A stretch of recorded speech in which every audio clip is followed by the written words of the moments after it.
ko'pchilik jinoyat ishlarini sudda oqlanishiga, haligi nimalarda shaxslar, sudlanuvchilarning oqlanishiga sababchi bo'ladigan omillardan bittasi shu bo'lsa kerak. Hamma hujjatlar bo'ldi, ish pishdi, hamma narsa kredit rasmiylashtirib bo'lindi. Faqatgina kredit plastik kartaga tushib qolgan. Plastik kartani olib kelyaptidagi plastik kreditni plastikka tushirilishi uchun uni biz bankka olib borishimiz kerak. Shunga sen menga plastik kartani berib tur deb buni aldayapti-da. Ishonchidagi odam uni aldayapti. Ana shu narsalarni ertaga tergov jarayonida, misol uchun tergov birdaniga jinoyat ishi qo'zg'atildi, tergovda tekshiruv o'tkaziladi. Tergovda tekshiruvda boyagi shaxs dalillar taqdim qilishi mumkin. Mana meni misol uchun mana bu palonchi firma bilan shartnomam bor. O'sha bo'yicha menga 100 million so'm pul berish kerak edi, lekin kechiktiryapti. Shuning uchun men buni aytaylik 70 million pulni bera olmay qolyapman. Bu holatda firibgarlik bo'lmaydi. Chunki haqiqatan ham o'ziga bog'liq bo'lmagan holatlarda boyagi o'zini qarzini boyagi sumani qaytara olmaydi. Assalomu alaykum, hurmatli tinglovchilar. Bugun Williams Sadiqov and Partners advokatlik firmamizni navbatdagi podkastida biz firibgarlik haqida gaplashamiz. Firibgarlik jinoyatlari. Firibgarlik jinoyatlarini alomatlari qanaqa? Ko'pchilik hollarda fuqarolik munosabatlari bilan firibgarlik jinoyatini o'rtasidagi farqni tushunmovchiliklar ko'p yuzaga keladi. Amaliyotda ham ko'p holatlar bo'lyapti. Ba'zida qanday tartibda murojaat qilishingizga, ba'zida murojaat qilayotgan shaxslar tomonidan mana shu holatlarga oydinlik kiritilishiga juda katta ehtiyoj tug'ilyapti. Bu borada biz advokatlik firmamizni xodimi, yangi yaqinda safimizga qo'shilgan xodimimiz prokuratura organlarida ko'plab yillar davomida faoliyat ko'rsatgan, turli xil lavozimlarda ishlagan tajribali huquqshunos Boyto'rayev Dilshodbek bilan suhbat quramiz. Assalomu alaykum. Assalomu alaykum.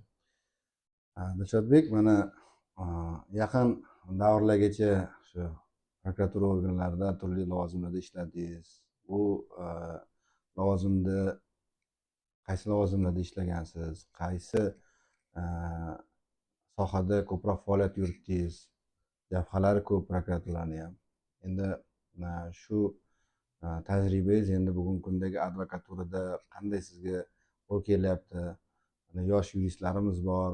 Bularga misol uchun prokuratura faoliyatida qanday tajriba olib, qanday advokaturada uni qo'llash mumkinligi haqida qisqacha o'zingiz haqingizda ma'lumot berib, ozgina tushuntirish berib o'tsangiz.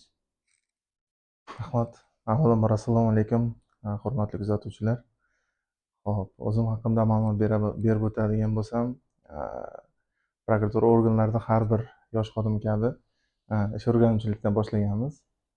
Jizzax viloyatida olis bir hudud bor, Mirzachol deb nomlanadi. Mirzachol tumanini prokuror yordamchisi lavozimida boshlaganman ish faoliyatimni. Yo'nalishlardan o'sha vaqtda bizga biriktirilgan yo'nalishlar keladigan bo'lsak, jinoyat, fuqarolik, ma'muriy, iqtisodiy sudlarda prokuror vakolatini ta'minlash hamda voyaga yetmaganlar haqidagi qonunchilik ijro ustidan nazorat yo'nalishlari menga biriktirilgan edi. Ya'ni shu ish o'rganuvchilik davomida 1 yil davomida mana shu sohada faoliyat yuritganman. Endi bizda asosan ko'proq jinoyat sudlarida ishtirokimiz ko'proq bo'lar edi. Har xil jinoyat ishlarida, har xil keyslarda ishtirok etganman. Bu prokuratura organlari tergovga yoki ichki ishlar organlariga tergovga taalluqli bo'lgan ishlar, har xil ishlarda qatnashganman. Xo'p, ish o'rganuvchi dasturimni muvaffaqiyatli tamomlagandan so'ng, oradan 1 yildan keyin Jizzax shahar prokuraturasiga tergovchi lavozimiga tayinlanganman. Shu tariqa Jizzax shahar prokuraturasi tergovchi lavozimida ishlaganman. Faoliyatim davomida ham shu prokuratura tergovga taalluqli bo'lgan juda ko'p jinoyat ishlarini tergov qilganman. Bundan keyin faoliyatimni Sharor Rashidov tumanida davom ettirganman, prokuror yordamchisi lavozimida.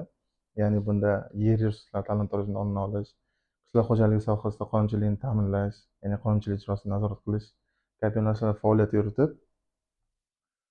so'nggi faoliyatim yakunlash davri viloyat prokuraturasiga to'g'ri kelgan. Ya'ni viloyat prokuraturasida iqtisodiy sohada qonunchilik ijrosi nazorat bo'limi prokurori vazifasida faoliyatimni yakunlaganman. Viloyat prokuraturasida endi asosiy menga biriktirilgan sohalar bular bank, moliya tashkilotlari, sug'urta tashkilotlari to'g'risidagi qonunchilik ijro ustidan nazorat bo'lgan. Shu faoliyatimni mana shu sohalarni nazorat qilganman prokuror sifatida. Zo'r. Judayam ko'p qirrali tajribaga ega ekansiz. Ya'niki har xil yo'nalishlarda prokuraturada ham butun barcha qonunchilikni ijrosi ustidan nazorat qilish funksiyasi bo'lganligi uchun qirrasi o'zi keng organlarni. Endi bu sohada yana siz deyarli hamma sohalarda deyarli ishlab chiqqan ekansiz. Ya'ni bunda demak sizda kompleks ilmga egasiz, tajribaga egasiz deb aytilsak, menimcha mubolag'a bo'lmaydi. Undan oldin prokuratura organlaridan oldin ham siz mana xususiy sektordan faoliyat ko'rsatgansiz. Bu soha haqida ham qisqagina gapirib bersangizda, prokuratura organlari bilan ikkalasinidagi haligi tangani bu tomoni deymiz, tangani u tomoni deymiz. Mana shu o'zaro o'zingizga haligi taassurot qoldirgan jihatlarini bir farqlab tushuntirib bersangiz. Xususiy sekordagi faoliyatimga keladigan bo'lsak, magistraturada o'qish jarayonida xususiy korxona, ya'ni mas'uliyati cheklangan jamiyatda in-house yurist bo'lib ishlaganman. Meni lavozimim rasmiy aytadigan bo'lsak, yuriskonsult deyiladi. Ushbu korxonani yuridik jihatdan har qanday savollar, misol uchun har xil masalalar bo'lardi. Debitor qarzdorlik undirish ko'p bo'lardi bizlarda. Endi noinsof kontragentlar bo'lishi mumkin. Misol uchun qarzdorlik to'lamaydi, yetkazib berilgan tovarlarni narxini to'lamasdan majburiyatni bajarishdan qochadigan tadbirkorlar uchrab turadi. Shunaqa holat. Bundan tashqari kadrlar bilan bog'liq masalalar, ya'ni ishga olish, ishdan bo'shatish, ya'ni boshqa yana munosabatlar bilan bog'liq vaziyatlarda ham har bitta hujjat men tekshirganimdan so'ng rahbarga imzoga kirardi. Endi bizni asosiy faoliyatimiz ulgurji savdo bilan bog'liq bo'lgan. Endi farqli jihatlarga keladigan bo'lsam, xo'p, prokuratura organlari endi butun respublika bo'yicha qonunlarni bir xilda ijro etilishi ustidan nazorat qiladigan organ hisoblanadi. Ya'ni bunda vakolat jihatidan aytadigan bo'lsak ham, qo'limizda tekshirish nazorat obyektlari, ya'ni vakolatlar ko'proq bo'lgan. Endi yuriskonsultni vakolati nima bilan cheklanadi? Faqat shu beradigan arizasi, shikoyatlari, tekshiradigan shartnomalari va endi huquqiy hujjatlar, ya'ni nazorat doirasida cheklangan. Prokuratura organlarida tajriba bu har bitta yosh yurist uchun yoki har qanday xodim uchun va albatta juda bir katta effekti bor deb o'ylayman. Ya'ni prokuratura organlarida ishlagan xodimlar keyinchalik agar boshqa tizimda faoliyat yuritgan taqdirda ham har qanday sohani ko'rgan, har qanday ariza, har qanday holatlarga tushadi o'zini faoliyat davomida. Bu o'ziga yarasha unga kelajakda fundament hisoblanadi. Kelajakda xuddi shu kabi masalaga to'g'ri keladigan bo'lsa, keysga to'g'ri keladigan bo'lsa, u biladi qanday harakat qilishni, bu holatni qanday hal qilishni. Shu jihatidan. Demak, tajriba olish uchun prokuratura organlari ancha keng soha keng qirrali bo'lganligi sababidan ancha foydali. Endi mana hozir yana advokaturaga, ya'ni xususiy sektor desak ham bo'ladi, chunki bizniki ham endi xususiy sektorga taalluqli hisoblanadi va endi xususiydan prokuraturaga, davlat sektoriga, prokuraturadan yana xususiy sektorga mana har bir o'sha yangi faoliyatga kirib kelayotgan, kasbga kirib kelayotgan xodimda shunaqa bir nima bo'ladiki, o'zini o'sha joyda topa oladimi yo'qmi degan narsa bo'ladi.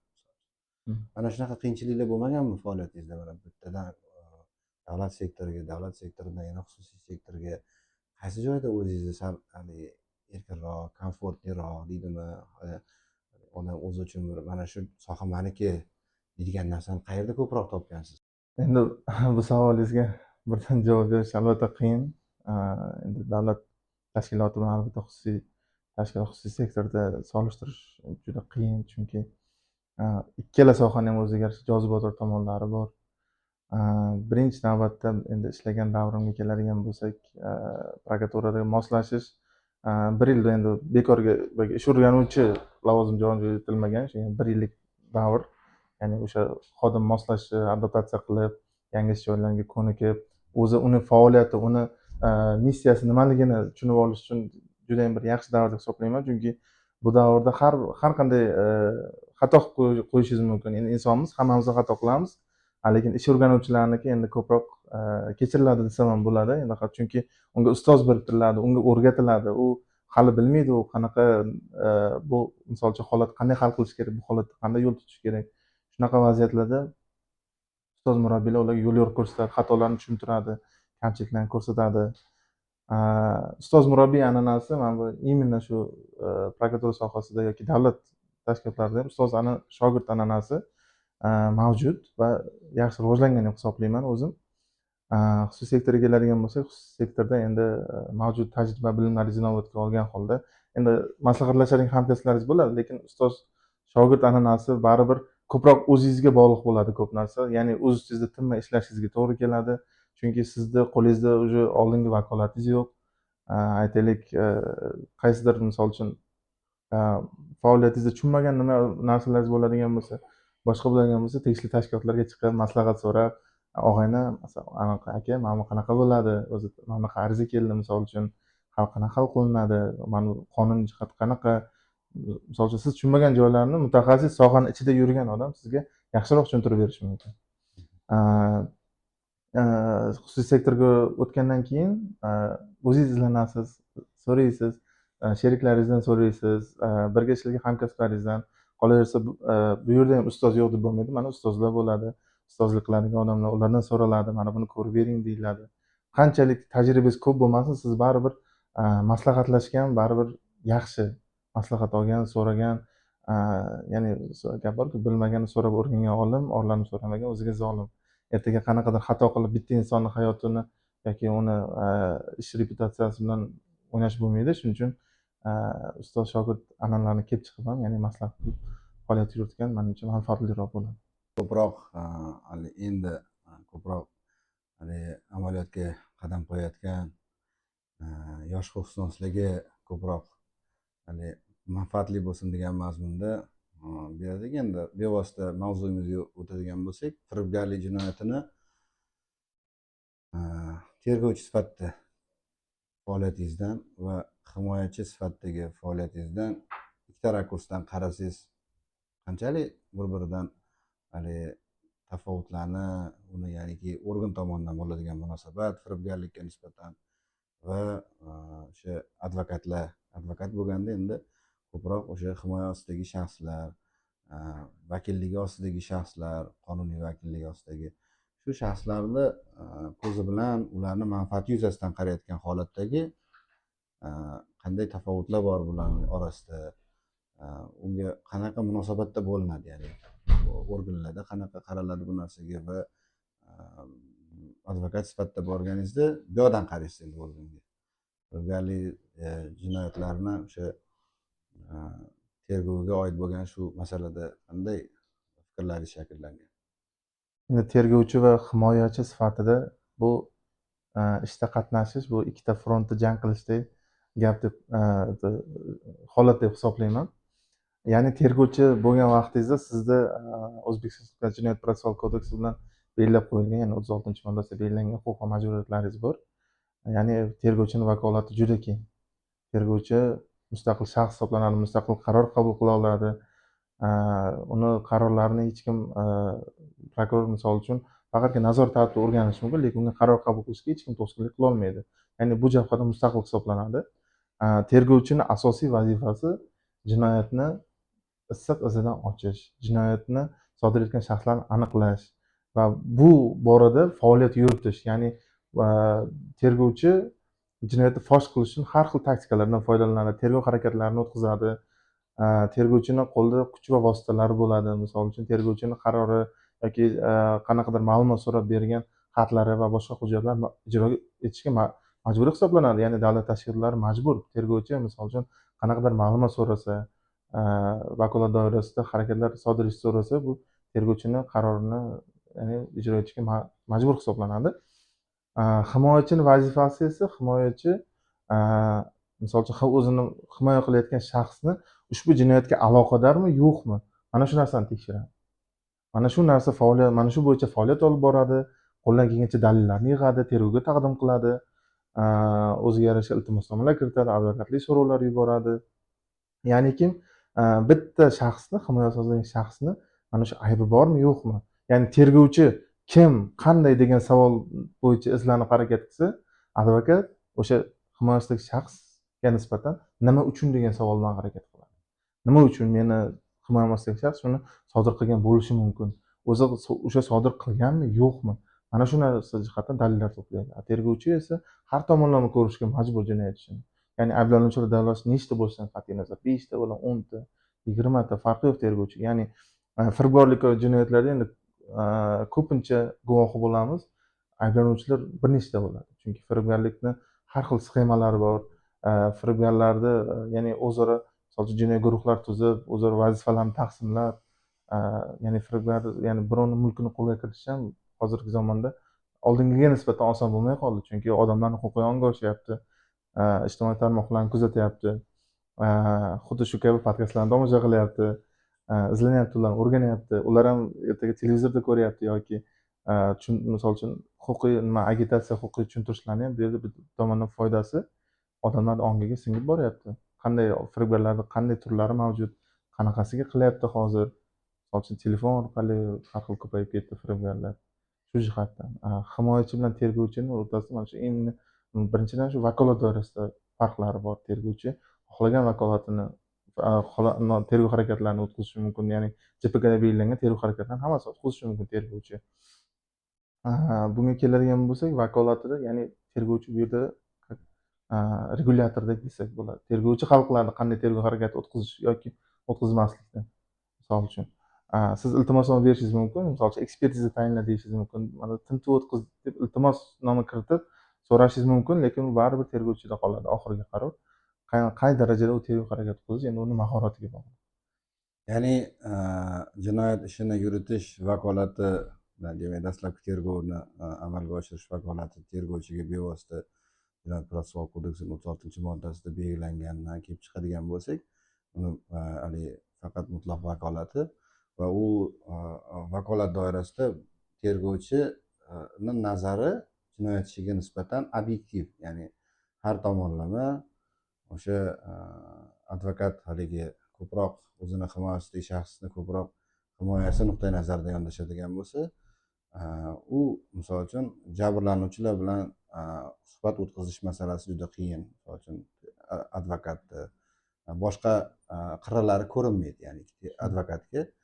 Tergovchi uni to'liq kuzata oladi bu ishni, ya'ni kuzatmaydi, ya'ni tergov qilgan paytda buni to'liq tekshiradi, tergov amalga oshiradi to'liq va hamma tomonni ko'ra oladi tergovchi. Tergovchida kartani hamma tomoni ochiq bo'ladi. Advokatga bitta haligi o'zini himoyasidagi shaxsni tergovi bilan bog'liq bo'lgan, ya'ni so'roq qilish bilan bog'liq bo'lgan yoki shu o'ziga shaxsiga oid bo'lgan o'sha tergov amalga oshiriladigan tergov harakatlari doirasidagina uni bilimi bo'ladi, ya'ni ma'lumoti bo'ladi. Tergovchida to'liq obyektiv vaziyatni baholay oladi.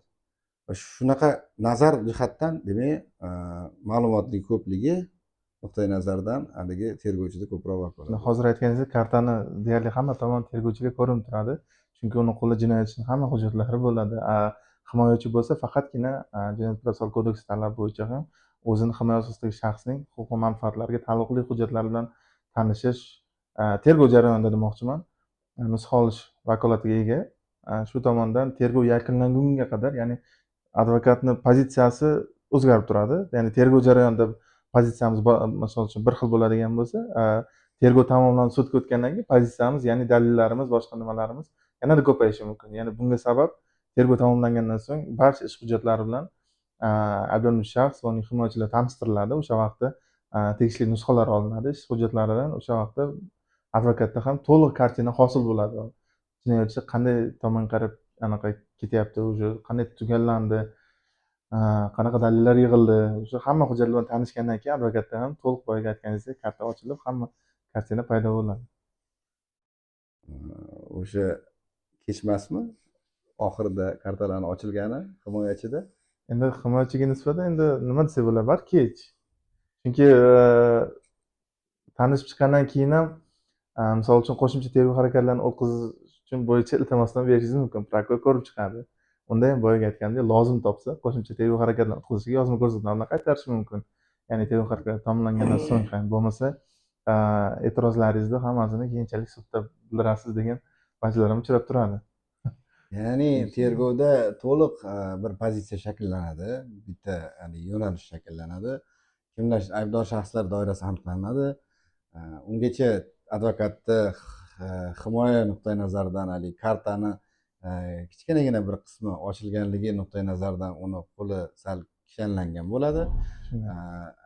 Obrazda aytadigan bo'lsak, undan keyin hamma narsa shakllanib bo'lgandan keyin endi bemalol tanishavering dealer bilan, bemalol agar iltimosnomalaringiz bo'lsa ko'rib chiqaveramiz deb, keyin iltimosnoma bergandan keyin iltimosnomangizni rad qildik, endi siz sudga boring deydi ko'pinchada.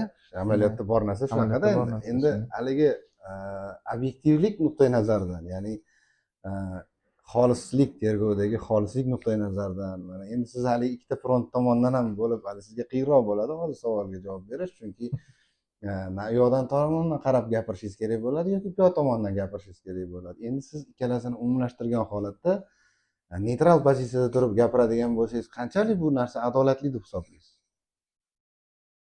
Endi meni shaxsiy fikrim, men qonunchilikka misol uchun manaqa degan fikr bildirgan bo'lardim deb aytishlik misol uchun deb o'ylaymanki, har kimni o'zini shaxsiy huquqi va shu nuqtai nazardan bir haligi ko'p bir haligi nimaga bahslarga sababchi bo'ladigan mavzuda bu amaliyotda. Mana shuning uchun ish hujjatlarini tanishib chiqishda yoki taqdim qilishda himoyachini huquqlarini cheklashdan o'zi maqsadga muvofiq emas deb hisoblayman. Ya'ni tergov jarayonida ham advokatga boshqa ish hujjatlari bilan tanishib chiqish huquqini berish kerak deb o'ylayman. Chunki misol uchun himoyachi ham o'zini fikrini bildirishi mumkin holat bo'yicha. Ya'ni mana bu shaxsni aybi bor yo'q degan qo'shimcha dalillar, isbotlar taqdim qilib, ya'ni mana bu tomonda ham, mana bu hujjatlar bo'yicha ham tekshirish o'tkazing, yaxshilab sinchiklab ko'ring mana bu tomonlarini deb ham tergovchiga kerak bo'lsa yordam berishi ham mumkin bu narsa.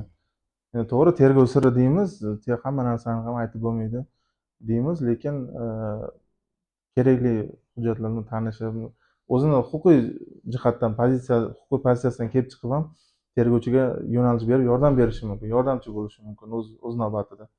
Endi bu amaliyotda qanchalik o'zini oqlash oqlamasligi, endi buni faqat tekshirib ko'rish kerak. Faqat farazlar bilan chegaralanishimiz to'g'ri bo'lmaydi, uni tekshirib ko'rish kerak. Meni fikrimcha yomon bo'lmaydi, chunki tergovchini qo'lida endi tan olishimiz kerak, ish yuklamasi katta bo'ladi. Endi katta hajmli jinoyat ishlarini tergov qiladigan tergovchilar bor. Ularni misol uchun jinoyat ishiga imkoni boricha kirishga harakat qiladi, lekin baribir qolib ketgan joylari bo'lishi mumkin. Ya'ni подводный камни deymiz, ya'ni boyagidek qolib ketgan jihatlarni himoyachi yordamchi ham bo'lishi mumkin.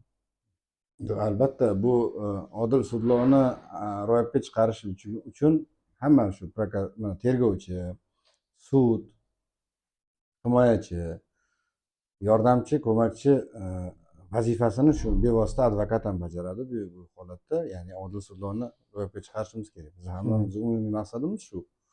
Ya'ni haqliga haqiqatni aniqlash, o'sha 22-modda Jinoyat protsessual kodeksida belgilangan prinsipi.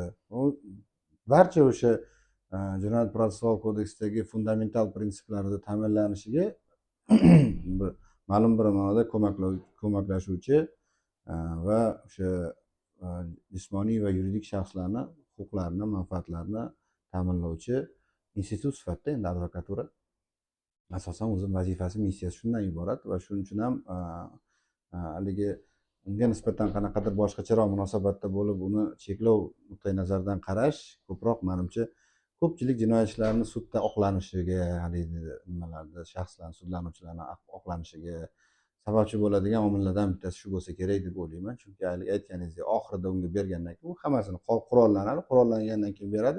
Tergovni xatolari sudda oshkor bo'ladi. Shuni oqibatida odamlar ham endi ancha ovoragarchilik yoki bo'lmasam kimdir ham qamoqqa olingan bo'ladi. Qamoqqa olingan odam ham misol uchun ko'pchilik holatlarda oqlanish holatlari bo'lyapti. Ana shuncha paytdan beri qamoqda saqlanishi uni va unga nisbatan aziyatlar, bunaqa bo'ladigan holatlar endi baribir ruhiy jihatdan deylik, yana bular oldini olingan bo'lardi degan nima bor. Endi bevosita haligi firibgarlik jinoyatini o'zi da misol uchun mana hozir huquqiy ong to'g'risida gapirdingiz. Mana ko'proq odamlar ongi shakllanyapti. Bizni ham maqsadimiz o'zi shu, bu podkastlarni tashkil qilishlikdan. Firibgarlik jinoyatini sodda tilda huquqiy ongni shakllantirish ma'nosida odamlarimizga mana shu firibgarlikka qurboni bo'lib qolmaslik uchun, firibgarlikni sodir qilib qo'ymaslik uchun va uni mana shu belgilari bor, alomatlari bor, o'zi plenum qarorlarida bular tasniflab o'tilgan. Bular to'g'risida qisqacha qilib gapirib bersangiz.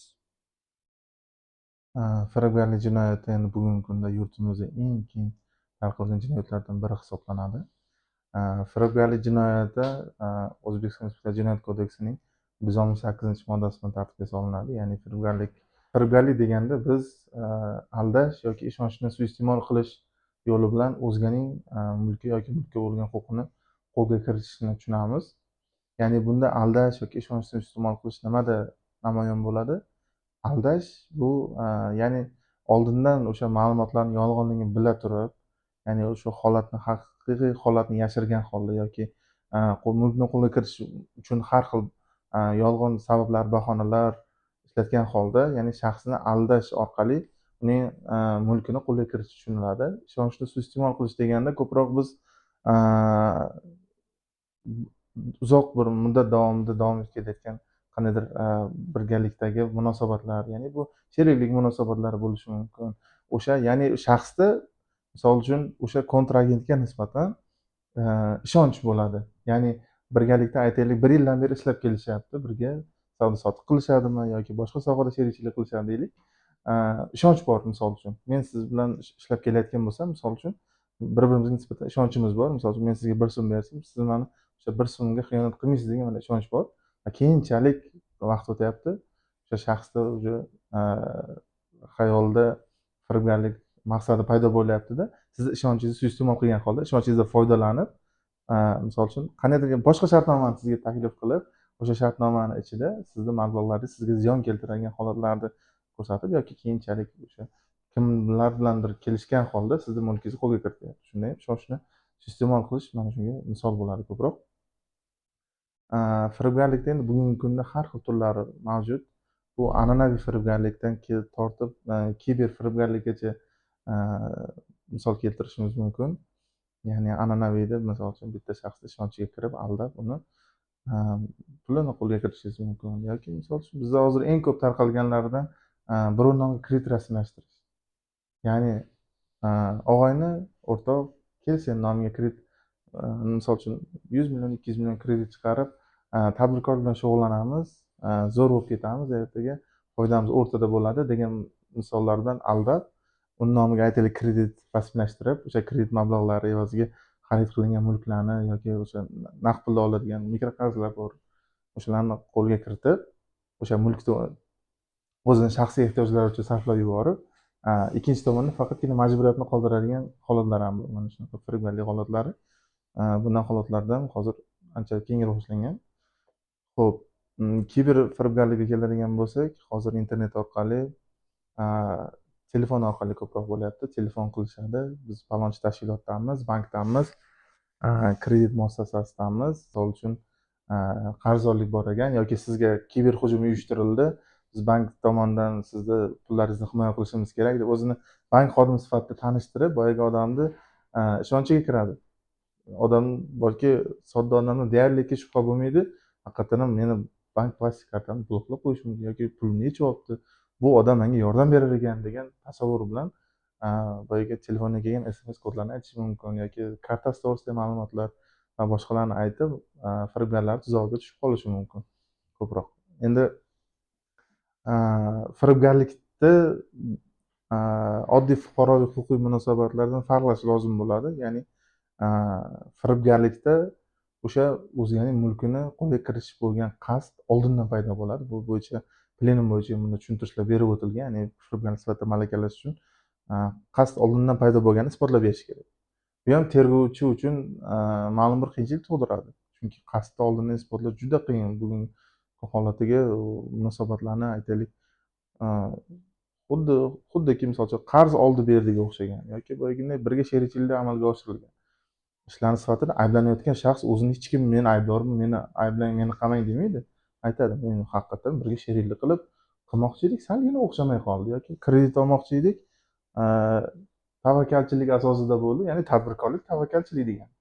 Ozgina o'xshamay qoldi, o'shaning uchun mana shunaqa summani men ehtiyojlarimni ishlab yuborishga majbur bo'lib qoldim degan maqsadlarda har xil vajlarni keltiradi. Tergovchi bo'lsa, o'zini tergovchini ichki ishonchi degan narsa bor, ya'ni har bitta tergovchi mavjud dalillardan ish holatidan kelib chiqib, o'zini ichki ishonchiga asoslanib qaror qabul qiladi. O'sha vaqtda ya'ni oqni qoradan ajratish deymiz, xuddi shunday. Oqni qoradan ajratishda tergovchi aynan mana shu narsaga tayanadi, ichki ishonchidan kelib chiqib, o'sha haqiqatdan u qasdi oldindan paydo bo'lganmi yo'qmi? Chunki bizda hozir amaliyotda juda ko'p uchraydi. Fuqarolar endi firibgarlik bo'yicha tergov ko'proq ichki ishlar tergoviga taalluqli hisoblanadi. Ya'ni JPK bo'yicha ham firibgarlik va jinoyatlar tergovi ichki ishlar organlari tomonidan amalga oshiriladi. Endi prokuratura organlari ko'proq shu mansab bilan bog'liq holatlarda, mansabdor shaxslar bilan bog'liq holatlarda ushbu jinoyatlarni tergov qiladi. O'shanda shunaqa holatlarda misol uchun fuqarolar ichki ishlar organlariga murojaat qiladi. Haqiqatdan ham firibgarlik alomatlari bo'ladi ularning arizalarida. Haqiqatdan ham aldab, pulini ishlatib yuborgan bo'ladi. Shunaqa holatlarda o'sha ariza bilan shug'ullanayotgan xodimlarni endi bilmayman, uni ish hajmi ko'pligidanmi, o'sha masalani ichiga kirishni xohlamaydimi? O'sha Jinoyat protsessual kodeks 83-moddasi 2-bandi bor. O'sha asosga ko'ra bu yerda hech bir shaxsning harakatida jinoyat alomatlari yo'q, ya'ni jinoyat tarkibi mavjud emas deb jinoyat ishi qo'zg'atish, rad etish holatlari hozir an'ana tusiga kirdi desam mubolag'a bo'lmaydi, chunki ushbu qarorlarning eng ko'p qismi prokuratura tomonidan o'rganilib, bekor qilinib, jinoyat ishlari qo'zg'atiladi. Juda ko'p holatlarda bu o'zimiz ham amaliyotda ko'p guvoh bo'lganmiz, ya'ni fuqarolar ichki ishlar tergovdan norozi bo'lib bizlarga kelardi. Bizlar material chaqirtirib o'rganamiz. O'rgansak, haqiqiy jinoyat u yerda. O'sha amaliyotda bo'lgan holatlardan fuqaro og'ir vaziyatda turibdi, mikroqarz olmoqchi. 50 milliondan ziyod mikroqarz olmoqchi. O'zini bitta sherigi aytyapti, meni bankda tanishim bor, men senga yordam beraman. O'sha pulni olishingga, o'sha bank xodimi ham qarab turmaydi, qarashadi. Buni evaziga sen menga o'sha olgan pulingdan $1000 faqat berasan degan nima bilan kelishyapti. Endi boyagi fuqaroning iloji yo'q, og'ir vaziyatda turibdi. Mayli, nima bo'lsa bo'lsin, mayli $1000 mayli senga nimasini ham beraman, faqatgina yordam bersang bo'ldi. Og'ir vaziyatda turgan fuqaroda shunaqa holatda keyin nima bo'lyapti? Bank xodimi bilan bu kelishyapti-dagin, bu hamma hujjatlar rasmiylashtirilyapti, kredit shartnomalar qo'l qo'yapti. Hamma hujjatlar bo'ldi, ish pishdi, hamma narsa kredit rasmiylashtirib bo'lindi. Faqatgina kredit plastik kartaga tushib qolgan. Plastik kartani olib kelyapti-dagin, plastik kartani olib kelib, bunday aytyapti. Boyagi kreditni plastikka tushirilishi uchun uni biz bankka olib borishimiz kerak, shunga sen menga plastik kartani berib tur deb buni aldayapti-da. Ishonchidagi odam uni aldayapti. Keyin bu ishonyapti, mayli bankka boyagi terminalga tiqib kredit tushirish kerak degan narsani ishontiryapti-da. Aslida u misol uchun hozirgi Humo kartalarda pullar to'g'ridan to'g'ri tushadi. Bankka borish shart emas. Bank kredit mablag'lari to'g'ridan to'g'ri kartochkaga tushadi. Keyin kartani qo'lga kiritgandan so'ng u boyagi o'zini shaxsiy ehtiyojlariga boyagi pulni ishlatyapti-dagi. Keyin bu og'aynisiga olib kelib beryapti. Og'ayni anaqa nima kredit chiqmay qolibdi, shunga rozi bo'laman, endi yana chiqib qolar degan mazmunda keyin ishontiryapti shu gapga. U ishonib yuryapti, oradan vaqt o'tyapti. Keyin uni bankdan bezovta qilishni boshlashyapti. Nomingizda kreditingiz bor, to'laysizmi deb. Keyin bu hayron, bilmaydi, kredit chiqmagan deb yuribdi. Pul bo'lsa ishlatilib ketgan. Shundan so'ng shu bankdan keyin mikka o'tadi, baribir u fuqaro baribir xabar topyapti shu narsadan. Keyin jinoyatligini bilib, bu bo'yicha ichki ishlarga ariza beryapti. Ichki ishlar tomonidan fevqalodda tekshiruv o'tkazilyapti bu bo'yicha. Natijasiga ko'ra 83-modda 2-bandiga asosan jinoyat ishi qo'zg'atish rad etilyapti. Keyin biz nazorat tartibida fuqaro murojaat qilgandan keyin o'rganganimizda haqiqatan jinoyat alomatlari borligi aniqlandi. Bu bo'yicha jinoyat ishi qo'zg'atildi va dastlabki tergov harakatlarini o'tkazish uchun ichki ishlar organlariga yuborildi. Mana shunaqa holatlar ko'p. Hmm. Zo'r. Endi fuqarolarga ko'proq o'sha kartalarni birovga bermaslik, o'zi ishonch faktori hozirgi kunda judayam muammoli bir nimaga aylanyapti. Chunki baribir ham ishonuvchanmiz, soddaligimiz bor ko'pchiligimizda. Mana shu narsalar bir-birimizga ishonamiz, berib qo'yamiz. Undan keyin kartalarimizni ham pulimizni ham o'zlashtirib, keyin u og'ir oqibatlarga olib keladi. O'zi haligi aytganingizdek, o'zi o'sha 50 million so'm ham o'zi ko'p pul emas, lekin shunga ham muhtoj bo'lib, qattiq kredit olishga shunga majbur bo'ladigan holatdagi odamni bunaqa xorlash judayam ayanchli bir holat. Endi firibgarlik jinoyatlari bilan hozir bir nuqtada to'xtab o'tib ketdingiz.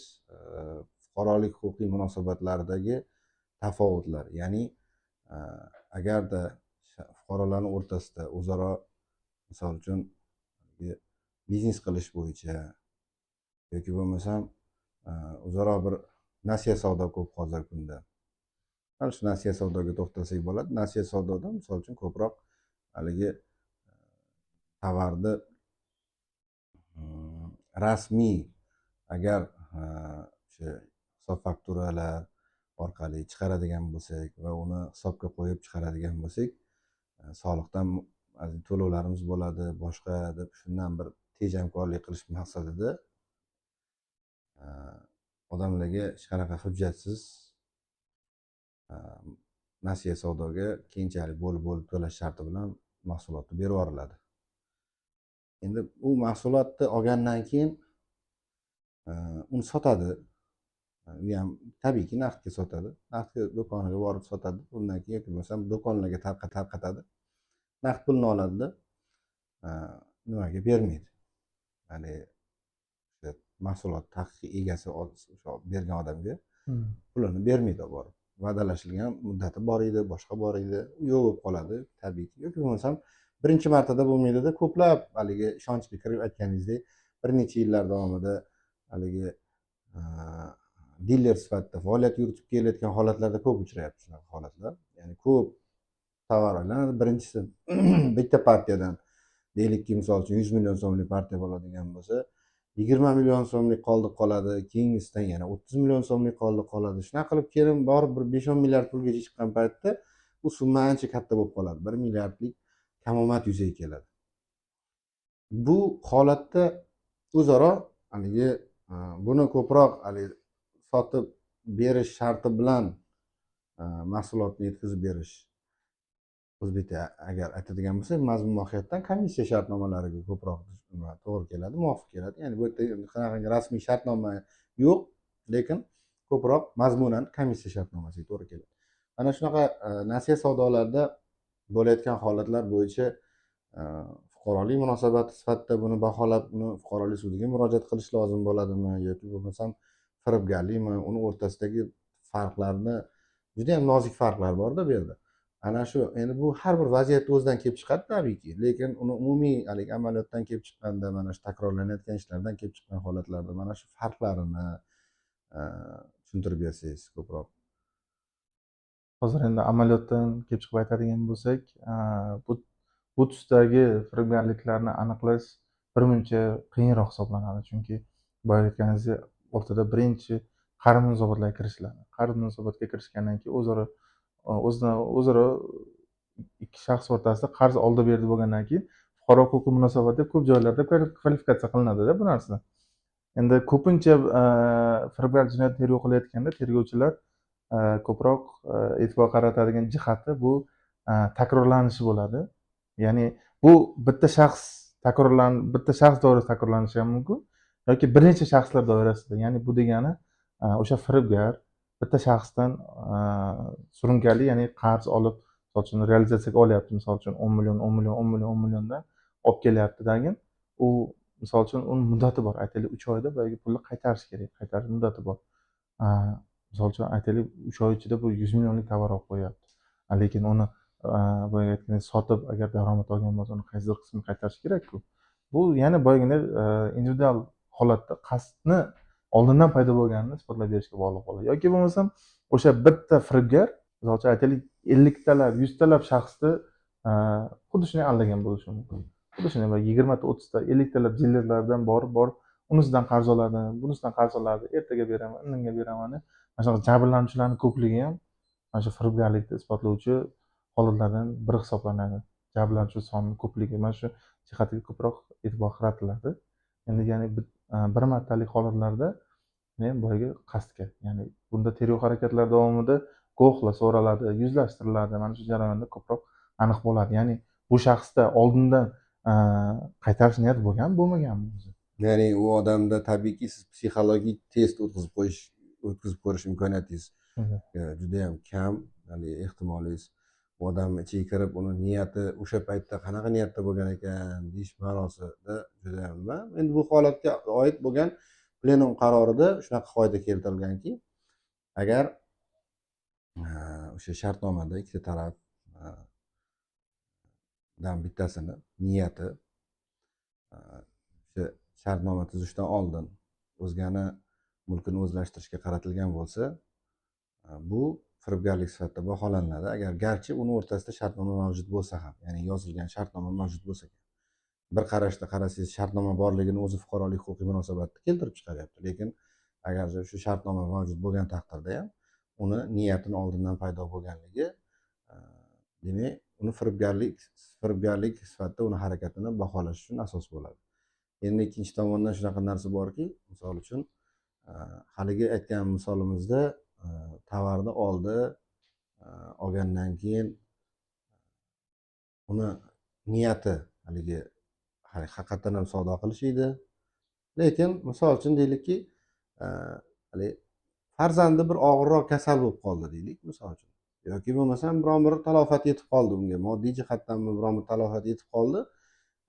Ish boshladi, birinchi, ikkinchi оборотda yaxshi berdi, pulni qaytardi. Lekin bir moddiy ahvoli qiyinlashib qoldi deylik, misol uchun.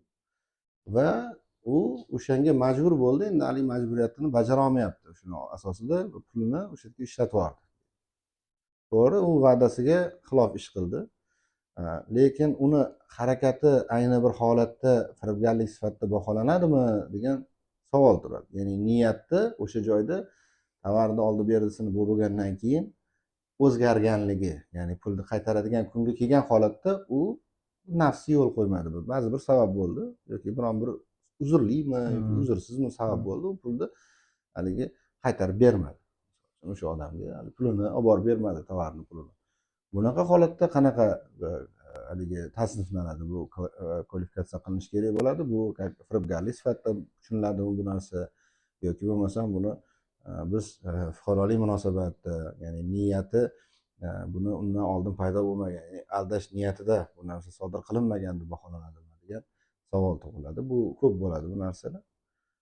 Shunga ko'ra munosabat arizalar yoziladi va shunga ko'ra odamlarda shikoyatlar ko'payadi. Ya'niki bilan ishimda jinoyat ishi qo'zg'atilmayapti deydi. Shu qanaqa baho beramiz bu holatga? Qiyin vaziyatga tushib qolganini ham qanday tasdiqlovchi hujjatlar yoki dalillar bo'ladi yoki guvohlar bo'ladi. Yoki bo'lmasa boyagi aytgan holatimizda ayni bir tadbirkorlik subyektlari o'rtasidagi munosabatlarga to'xtaladigan bo'lsak-da, qiyin vaziyatga tushib qoladi. Qandaydir nariga ishonib turgan joyi bo'ladi, o'zini kelish kerak bo'lgan, pul berish kerak bo'lgan joy bo'ladi yoki qayerdandir tovar kelish kerak bo'ladi, kelish kerak bo'lgan joy bo'ladi. Xullas, aytmoqchi bo'lganim, boyagi xuddi sizdan tovar olganimdan keyin meni sotadigan, beradigan joyim bo'ladi va o'ziga yarasha ularni ham menga o'sha narsani qaytaradigan joyi bo'ladi. Ana shu narsalarni ertaga tergov jarayonida, misol uchun, tergov birdaniga jinoyat ishi qo'zg'atilmaydi, tergovga tekshiruv o'tkaziladi. Tergovga tekshiruvda boyagi shaxs dalillar taqdim qilishi mumkin. Mana meni misol uchun mana bu palonchi firma bilan shartnomam bor. O'sha bo'yicha menga 100 million so'm pul berish kerak edi, lekin kechiktiryapti. O'shuning uchun men buni aytaylik 70 million pulni bera olmay qoladi. Bu holatda firibgarlik bo'lmaydi. Chunki haqiqatan ham o'ziga bog'liq bo'lmagan holatlarda boyagi o'zini qarzini, boyagi summani qaytara olmaydi. Yoki bo'lmasa boyagi aytgan holatingizda oila a'zolari qiyin ahvolga tushib qoldi, kasal bo'lib qoldi deylik. Misol uchun ushbu holatda ham tibbiyot muassasalaridan tegishli hujjatlar taqdim qilishi mumkin. Ya'ni o'zini haqiqatan insofli shaxs sifatida, ya'ni insofli kontragent sifatida o'zini baribir isbotlab berish majburiyati bu joyda baribir unga yuklatiladi. Chunki tergovchi uni birdaniga u haqiqatda firibgar emasligini boyagi aytganingizdek ichiga kirib chiqolmaydi. Uni misol uchun psixologik jihatdan ham psixologik portretlar har xil bo'ladida. Firibgarlarda endi ko'pincha firibgarlarga xos jihatlar deymiz. Bu firibgarlar juda yaxshi ishontiradi odamlarni. Firibgarlar ruscha aytadigan bo'lsak xarizmatichniy bo'ladi. Xarizma bo'ladi ularda. Ya'ni bitta shaxsni ishontirish oson ish emas. Misol uchun aytaylik, bir sodda odam anaqa odamga boshqa odamni oldiga borib uni ishontirib pulni olish oson emas. Ishonmaydiki, nima deyapsan deydi misol uchun. Sen aldayapsan. Ming xijolat bo'ladi, Ming to'g'rimi? xijolat bo'ladi. Ya'ni Har bir yuzlar qizarib, ha, unga borib qizarib. biror narsa Ularda so'rash unaqa uchun narsa bo'lmaydi iymanib. firibgarlarda. Ha. Firibgarlarda misol uchun ular shu darajada aldaydiki, u misol uchun odam yonida tursin, kompyuter texnikasi ularga ishongan holatlar bo'lgan. Ya'ni betimni qalini, jonimni huzuri degan prinsipda ko'proq amal qilinarganda, to'g'rimi? Shunday. Shunaqa mavzunda tushunsak bo'ladi. O'zlarini ko'proq nufuzli shaxs sifatida namoyon qilib, ya'ni kimnidir tanishi yoki o'zini davlat idoralarining xodimi sifatida tanishtirib, firibgarlik holatlari ko'p uchraydi. Ayniqsa ko'p uchraydiganlardan bittasi bu o'zini tergov organi xodimi yoki bo'lmasam o'sha bank muassasasi xodimi sifatida tanishtirib firibgarlik qilish holatlari ko'p. Ya'ni bunda hozir ishga kiritib qo'yish masalalari bizda keng juda ko'p uchraydi yoki bo'lmasam migratsiya masalasi ham bizda og'ir. Chunki O'zbekistonda chetda migrant sifatida ishlaydiganlar bor. Rossiyaga borib ishlaydi. Endi bizda ko'proq Amerikaga borib ishlash qiziquvchilar ko'p. Ya'ni Rossiyaga borib ishlashda ko'p bo'lmasligi mumkin. Ya'ni hozir Rossiyaga borib ishlash nisbatan Amerikaga nisbatan bemalolroqda. Amerikaga borish uchun unga viza olish kerak. O'zining talablari bor. Uni hozir firibgarlar foydalanyapti. Misol uchun men seni falonchi davlat chegarasidan o'tkazdirib qo'yib Amerikaga ishga jo'nataman deb odamlarni ishontirib qiziqtiryapti. Odamlar $30,000 pul berishga tayyor bu narsaga. Juda katta pullarni berishga tayyor. Bu yerda o'sha ana shu holatda ayni firibgarlikni yaqqol belgisi sifatida uni o'zini vakolati doirasiga kirmaydigan yoki bo'lmasam uni huquqiy vakolati deymiz-ku, uni huquq layoqati vakolat doirasiga kirmaydigan masalada inson odamga va'da berib, o'sha narsani o'zi bajara olmasdan va uni pulini o'zlashtirishni maqsad qilganligini bitta haligi belgisi sifatida uni shu vazifaga, ya'ni u odamning mas'ul bo'lmaganligi va uni misol uchun qo'ldan kelmaydigan ishi yolg'ondan uni aldab pulni olganligini firibgarlik belgisi sifatida ko'rsak bo'lar ekan, demak, to'g'rimi? Shunaqa baholasak bo'ladi. Endi bitta haligi mavzuyimizda shunaqa bir masala bor bo'ldiki, hozir mana nasiya savdosi bo'yicha aziz tinglovchilar, ko'proq tadbirkorlarga xos bo'lgan masala. Hozir mana muhim bir nuqta to'g'risida gapirib o'tdik. Nasiya savdosida ko'proq tadbirkorlarning o'rtasida bir-biriga nasiyaga tovar beradi. Undan keyin u tovarni keyinchalik pulini bo'lib bo'lish sharti bilan kelishadi. Tovarga nisbatan fuqarolik huquqida mulk huquqi degan tushuncha bor. Ya'ni mulkiy huquq qachon o'tadi u odamga? Tovarni to'liq pulni berib bo'lgandan keyin u mulkdor hisoblanadimi? Yoki bo'lmasam o'zaro kelishuvda qanaqa kelishiladi joyda? Yoki berib yuborganingizdan keyin bo'ldi, uni mulki hisoblanadi. Agar sizda ayni shu nuqtada o'zaro kelishuv bo'lsa, menga tovarni pulini to'liq bo'lib to'laysan, ma'lum bir kun muddat, 20 kun yoki 30 kunlik muddat deb beriladigan bo'lsa, ya'ni o'zingizda unga nisbatan mulkni huquqini saqlab qolgan holatda uni pulini to'lab uzgandan keyingina unga mulk huquqi o'tadigan vaziyatda agar shu shart bilan beradigan bo'lsangiz, ya'niki u sotib berish sharti bilan tovarni uning ixtiyoriga topshirdingiz. Bu holatda hozir mana gaplashib o'tdik, firibgarlik jinoyati alomati agarki shaxsda niyat tovarni sotib bo'lgandan keyin uni qaytarmoqchi bo'lgan paytda uyini ta'mirlayaptimi yoki quryaptimi u yoki yangi mashina olmoqchimi u, nafsi buzildida pulni egalik qildi va uni pulni qaytarib bermadi. Bu holatda demakki niyat oldindan paydo bo'lmaganligi uchun bu firibgarlik sifatida baholanmayapti. Ya'ni plenum qarorida ham bu narsa bor va niyat, buni sharti niyat oldindan bo'lishi kerak. Ayni bizni hozirgi nasiya savdosiga tovarni sotib berish sharti bilan o'zgani ixtiyoriga topshirishda tovarga nisbatan sizni mulk huquqingiz saqlanib qoladi berayotgan odamda. Va uni borib agar sotgandan keyin pulini o'zlashtirsa, bu firibgarlik emas, o'zgani mulkini talon-taroj qilish degan jinoyatga tushadi bu narsa.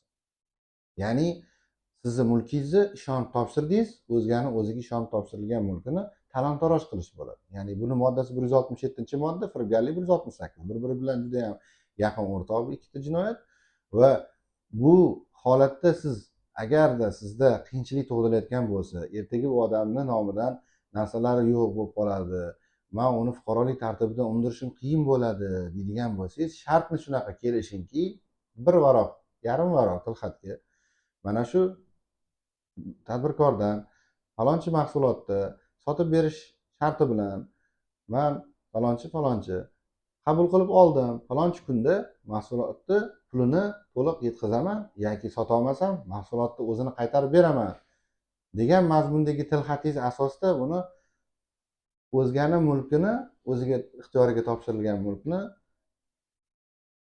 o'zlashtirish jinoyati bilan, ya'ni rastrata qilish yoki o'zlashtirish yo'li bilan talon-taroj qilish jinoyatini alomati o'z-o'zidan paydo bo'ladi. Bu insayt sifatida sizlarga bir manfaatli bo'ladi degan ma'noda hozirgi podkastimizda kelib chiqqan masaladan tabiiyki savol tug'iladi. Qanaqa qilib bu odam o'zini birovni narsasini olib o'zlashtirgan bo'lsa, bu firibgarlik bo'lmaydimi bu? Qonunlar haligi amaliyotdan kelib chiqmaydimi o'zi degan tabiiy savol tug'iladi. Bunga biz hali ko'p uchraganmiz bu narsalarga. Shu ma'noda amaliyotimizdan kelib chiqqan holatda sizga bir kichkina life hack deymizmi, insight deymizmi, sizlar uchun bir manfaatli bo'ladi degan umiddamiz. Yana savolga yana o'tamiz. Sizni firibgarlikda yana qanaqa ko'proq e'tibor qaratilishi mumkin bo'lgan belgilari, misol oqlov hukmlari chiqyapti ko'proq, misol uchun firibgarlik bo'yicha va bundan eng qiziq tendensiya shunaqa bo'lyaptiki, oqlov hukmi chiqsa, mana endi sizni ayni bir faoliyatingizga oid bo'lgan bitta haligi nima, mana ko'proq tajribada bo'lyapti. Tergovchilarda qanaqadir ma'noda ko'ryapmizki, haligi ishonchi yo'q.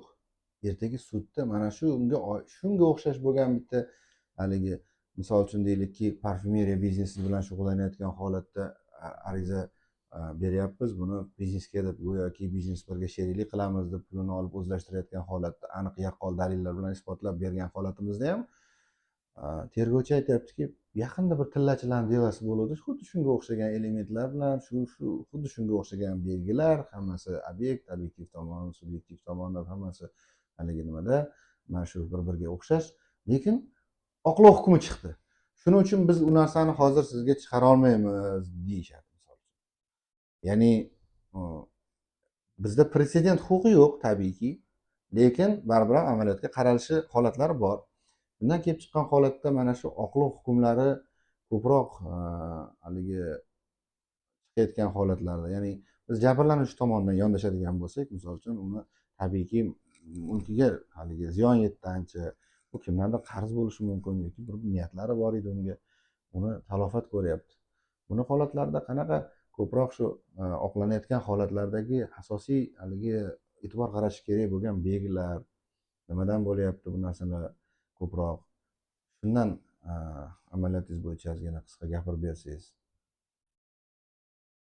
Hop, oqlov bo'yicha endi hozir yo'q emas. Oqlov misol uchun yil boshidan beri ham yaqin statistikalar e'lon qildi. Yil boshidan beri ham ancha-muncha salmoqli oqlovlar bo'ldi. Ya'ni sudlarda ozodlik sudlovlik ta'minlanyapti bir ma'noda. Ya'ni bu zo'r natija. Chunki har bitta huquqi buzilgan shaxs, ya'ni u mayli ayblanuvchi bo'lsin, lekin uni harakati jinoyat bo'lmaydigan bo'lsa, uni haqiqatdan aybdor bo'lmaydigan bo'lsa, uni oqlanish tabiiy holatda. Amaliyotdan kelib chiqib aytadigan bo'lsak, endi aynan firibgarlik jinoyatlarini tergov qilishda boyagiday haqiqiy maqsadni, tub maqsadga yetib bormayotgandan keyin, boyaga aytganda plenum qarorlari misol uchun talablariga rioya qilmasdan shaxsda aybi o'sha narsaga aloqadormi yo'qmi, o'sha narsa aniqlanmasdan boyagidek ko'r-ko'rona tergov qilinib, ertaga suddan o'tib ketadi baribir degan ishonch bilan o'sha narsani sudga chiqarish noto'g'ri. Chunki guvohlarni ko'rsatuv, birgina guvohlarni ko'rsatuvga tayanishni o'zi kamlik qiladi. Uni yoniga yana qo'shimcha dalillar bilan uni, ya'ni atrofini dalillar bilan o'rab deymiz. Xuddi tergovda shunday taktika, ya'ni bitta dalil bo'ladigan bo'lsa, uni atrofini xuddi aylanaga o'xshab o'rab, dalillar bilan o'rash kerak. Mana shu taktikadan kelib chiqib, qo'shimcha dalillar bilan sudga chiqarish kerak bo'ladi. Chunki oqlov hukmlarini ko'proq chiqishi shaxsni aybini isbotlab berolmayotganidan ham bo'lishi mumkin. Chunki ayb haqida aybi bo'lishi mumkin. Lekin dalillar yetmasligi bu sudga asos bo'ladi. Ya'ni o'sha shaxsni 83-modda bilan ya'ni oqlashga. Bu degani tergov jarayonida ham, aytaylik, tergov qadar tekshirish jarayonida ham dalillarni to'plash, ularga to'g'ri baho berish bu juda katta ahamiyat kasb etadi. Undan tashqari shunaqangi holatlar bo'ladi, ayblanuvchi iqror bo'ladi. Misol uchun tergov jarayonida o'zini iqrordek ko'rsatadi. Tergovchi ham shu sababli ozgina nima desa bo'ladi, o'zini bo'sh qo'yadi. Ya'ni aybi iqror-ku, bo'ldi, tan olyapti-ku degan masala bo'ladi.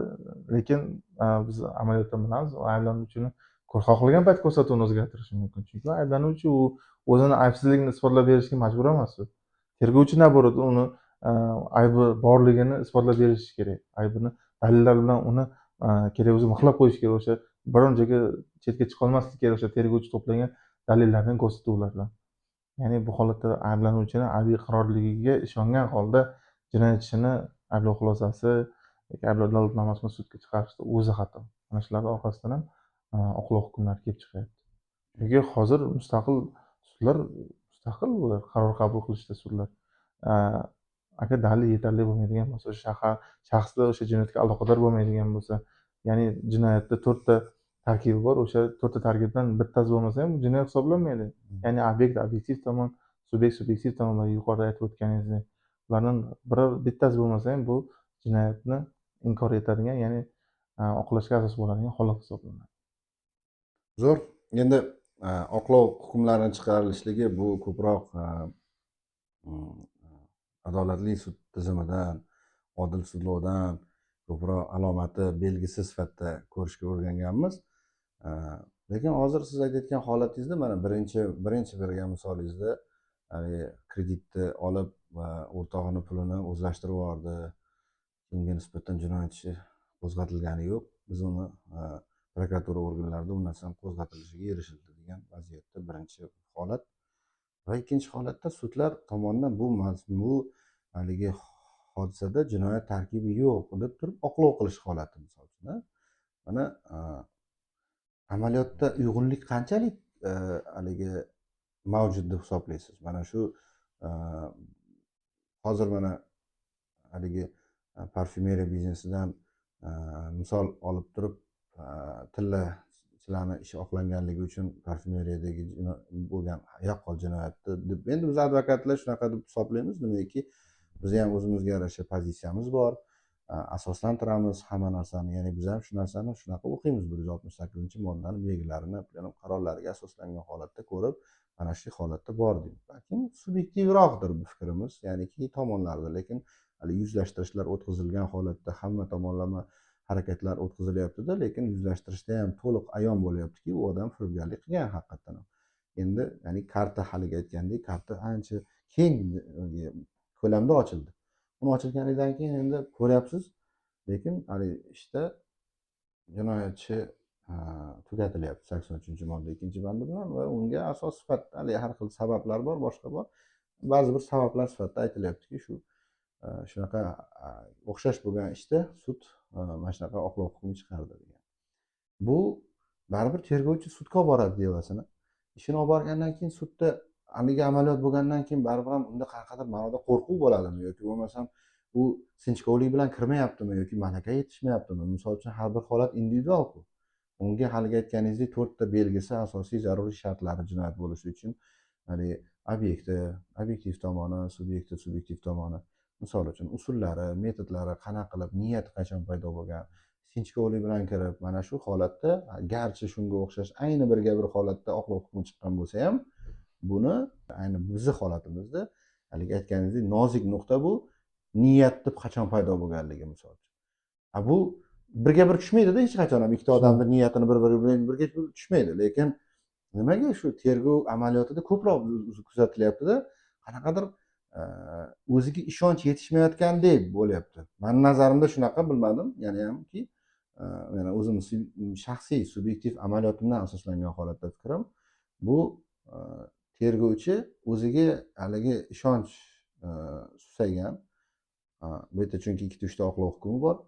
Shuning uchun ham bu jinoyat ishi bo'lsa ham deyarli misol uchun unda jinoyat tarkibi mavjud deb o'zini ichki ishonch bilan his qilgan holatida ham narigi holatni ko'rgandan keyin ishga chiqmayapti. Buni omillar nimada? Buni ko'proq haligi balkim biz bilmagan joylari bordir. Endi siz ko'proq yaqin kunlargacha haligi sizda kartani haligi aytganingizdek kengroq ko'lamda ochilgan holatda ko'rish yuz bo'lgan. Shuning uchun qanaqa buni baholaysiz? Endi boyagi aytganingiz, O'zbekistonda huquq tizimi Romaniya German huquq tizimiga asoslangan. Ya'ni bizda prezident huquqi mavjud emas. Bu endi amalda mavjud emas qonunchilik bo'yicha. Lekin baribir tergovchilar deymizmi yoki boshqa yuristlar deymizmi, xohlaydimi yo'q, baribir bundan oldingi bo'lgan ishlarga baribir zimdan bir qarab, xuddi shunday ishlarni tahlil qilishga majbur baribir. Lekin bu degani xuddi boyagi misolda, parfyumchilar misolida bu, ya'ni tillachilarni ishi oqlov bo'lgan bo'lsa, buniki ham oqlov bo'ladi degan qarash bilan tergov qilishni o'zi noto'g'ri. Ya'ni tergovchilarda boyagi o'ziga ishonchni pastligi, odam qachon o'ziga ishonchi past bo'ladi? Qachonki bilimi, malakasi yetarli bo'lmasa. Ya'ni hozirda yosh tergovchilar ko'p hozir amaliyotda, endi ichki ishlarda ham, prokuraturada ham yosh tergovchilar ko'p. Yosh tergovchilarga ustozlik qiladigan shaxslar ham men o'ylayman yetarli bo'lishi kerak. Ya'ni oddiy bitta tuman prokuraturasi misolida olib qaraydigan bo'lsak, unga ustoz kerak. Har bitta tergovchi baribir o'zi bilimi bo'lishi mumkin, institutda, universitetda yaxshi o'qigan bo'lishi mumkin, bilim bo'lishi mumkin, lekin unga baribir tergovda sir sanoatini, taktikalarni o'rgatish, baribir o'rgatadigan odam bo'lishi kerak unga. Boyagi ustoz shogird an'anasini men bekorga aytganim yo'q, unga murabbiy bo'lishi kerak. Ya'ni hamma atrofidagi o'zini o'rab turgan shaxslar o'zi qatori o'zidan sal pastroq yoki o'zidan sal balandroq darajada emas, unga top darajadagi ustoz kerak. Shu mana shu sohani ichiga kirgan, biladigan, ma'lum bir yildan beri shu sohada ishlayotgan, tergovda eng muhimi tergovni tushunadigan bo'lishi kerak. Rahbarlarda ayniqsa, prokurorlar misol uchun tergovni tushunishi kerak. Tergovchiga yo'nalish bera bilishi kerak. Ma'lum bir holatda savol bilan kirganda yoniga tergovchiga maslahat berish kerak. Sen og'ayni hali yoshsan, mana narsalarga e'tibor bermading, mana bu jihatlarga qaramading, mana bu tergov harakatlarini o'tkazmading. Mana shu uchun sen hozir nima qilishni bilmayapsan. Senda tergov yo'nalishi yo'q, sen bilmayapsan hali. Mana shu narsalarni o'rgatish kerak har bitta tergovchini. Keyin xatolar uchun urishish, jazolash bilan erishib bo'lmaydi. Uni faqat to'g'ri yo'nalish ko'rsatib, tarbiyalab, boyagi xodimni yuksaltilsa, keyin boyagi o'ziga bo'lgan ishonchi ham ortadi. Kichkina bir xatosi uchun ham o'sha xodimni urishib, nima qilib, unga jazo berib, boshqa qilib, nima qilsa, ertaga u xodimning motivatsiyasi tushib ketaveradi shunga yarasha. U xodimga o'rgatish kerak undan ko'ra.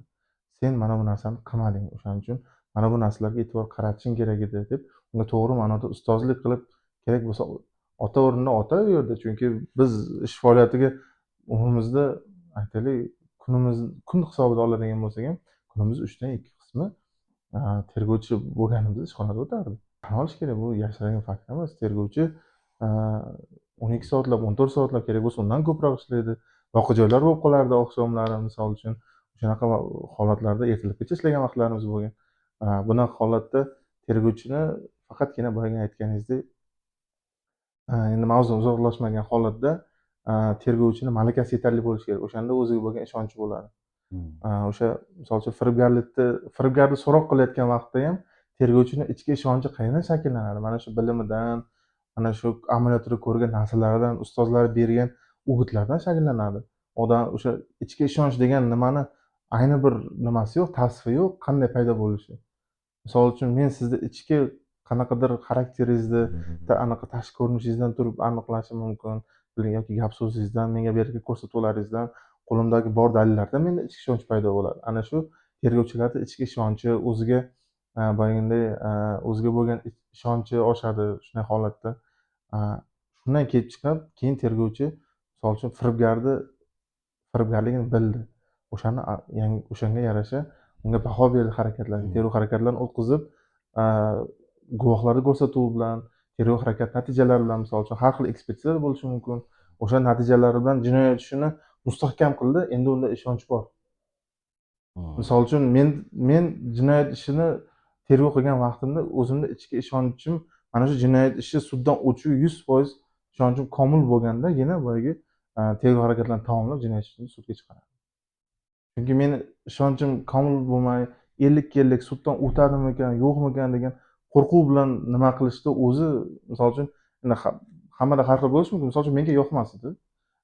Ichki qo'rquv bilan suddan o'tarmikan degan savol meni qiynashi o'zi menga yoqmas edi. O'shaning uchun qo'limdan kelgancha dalillarni yig'ib aybni isbotlashga harakat qilardim.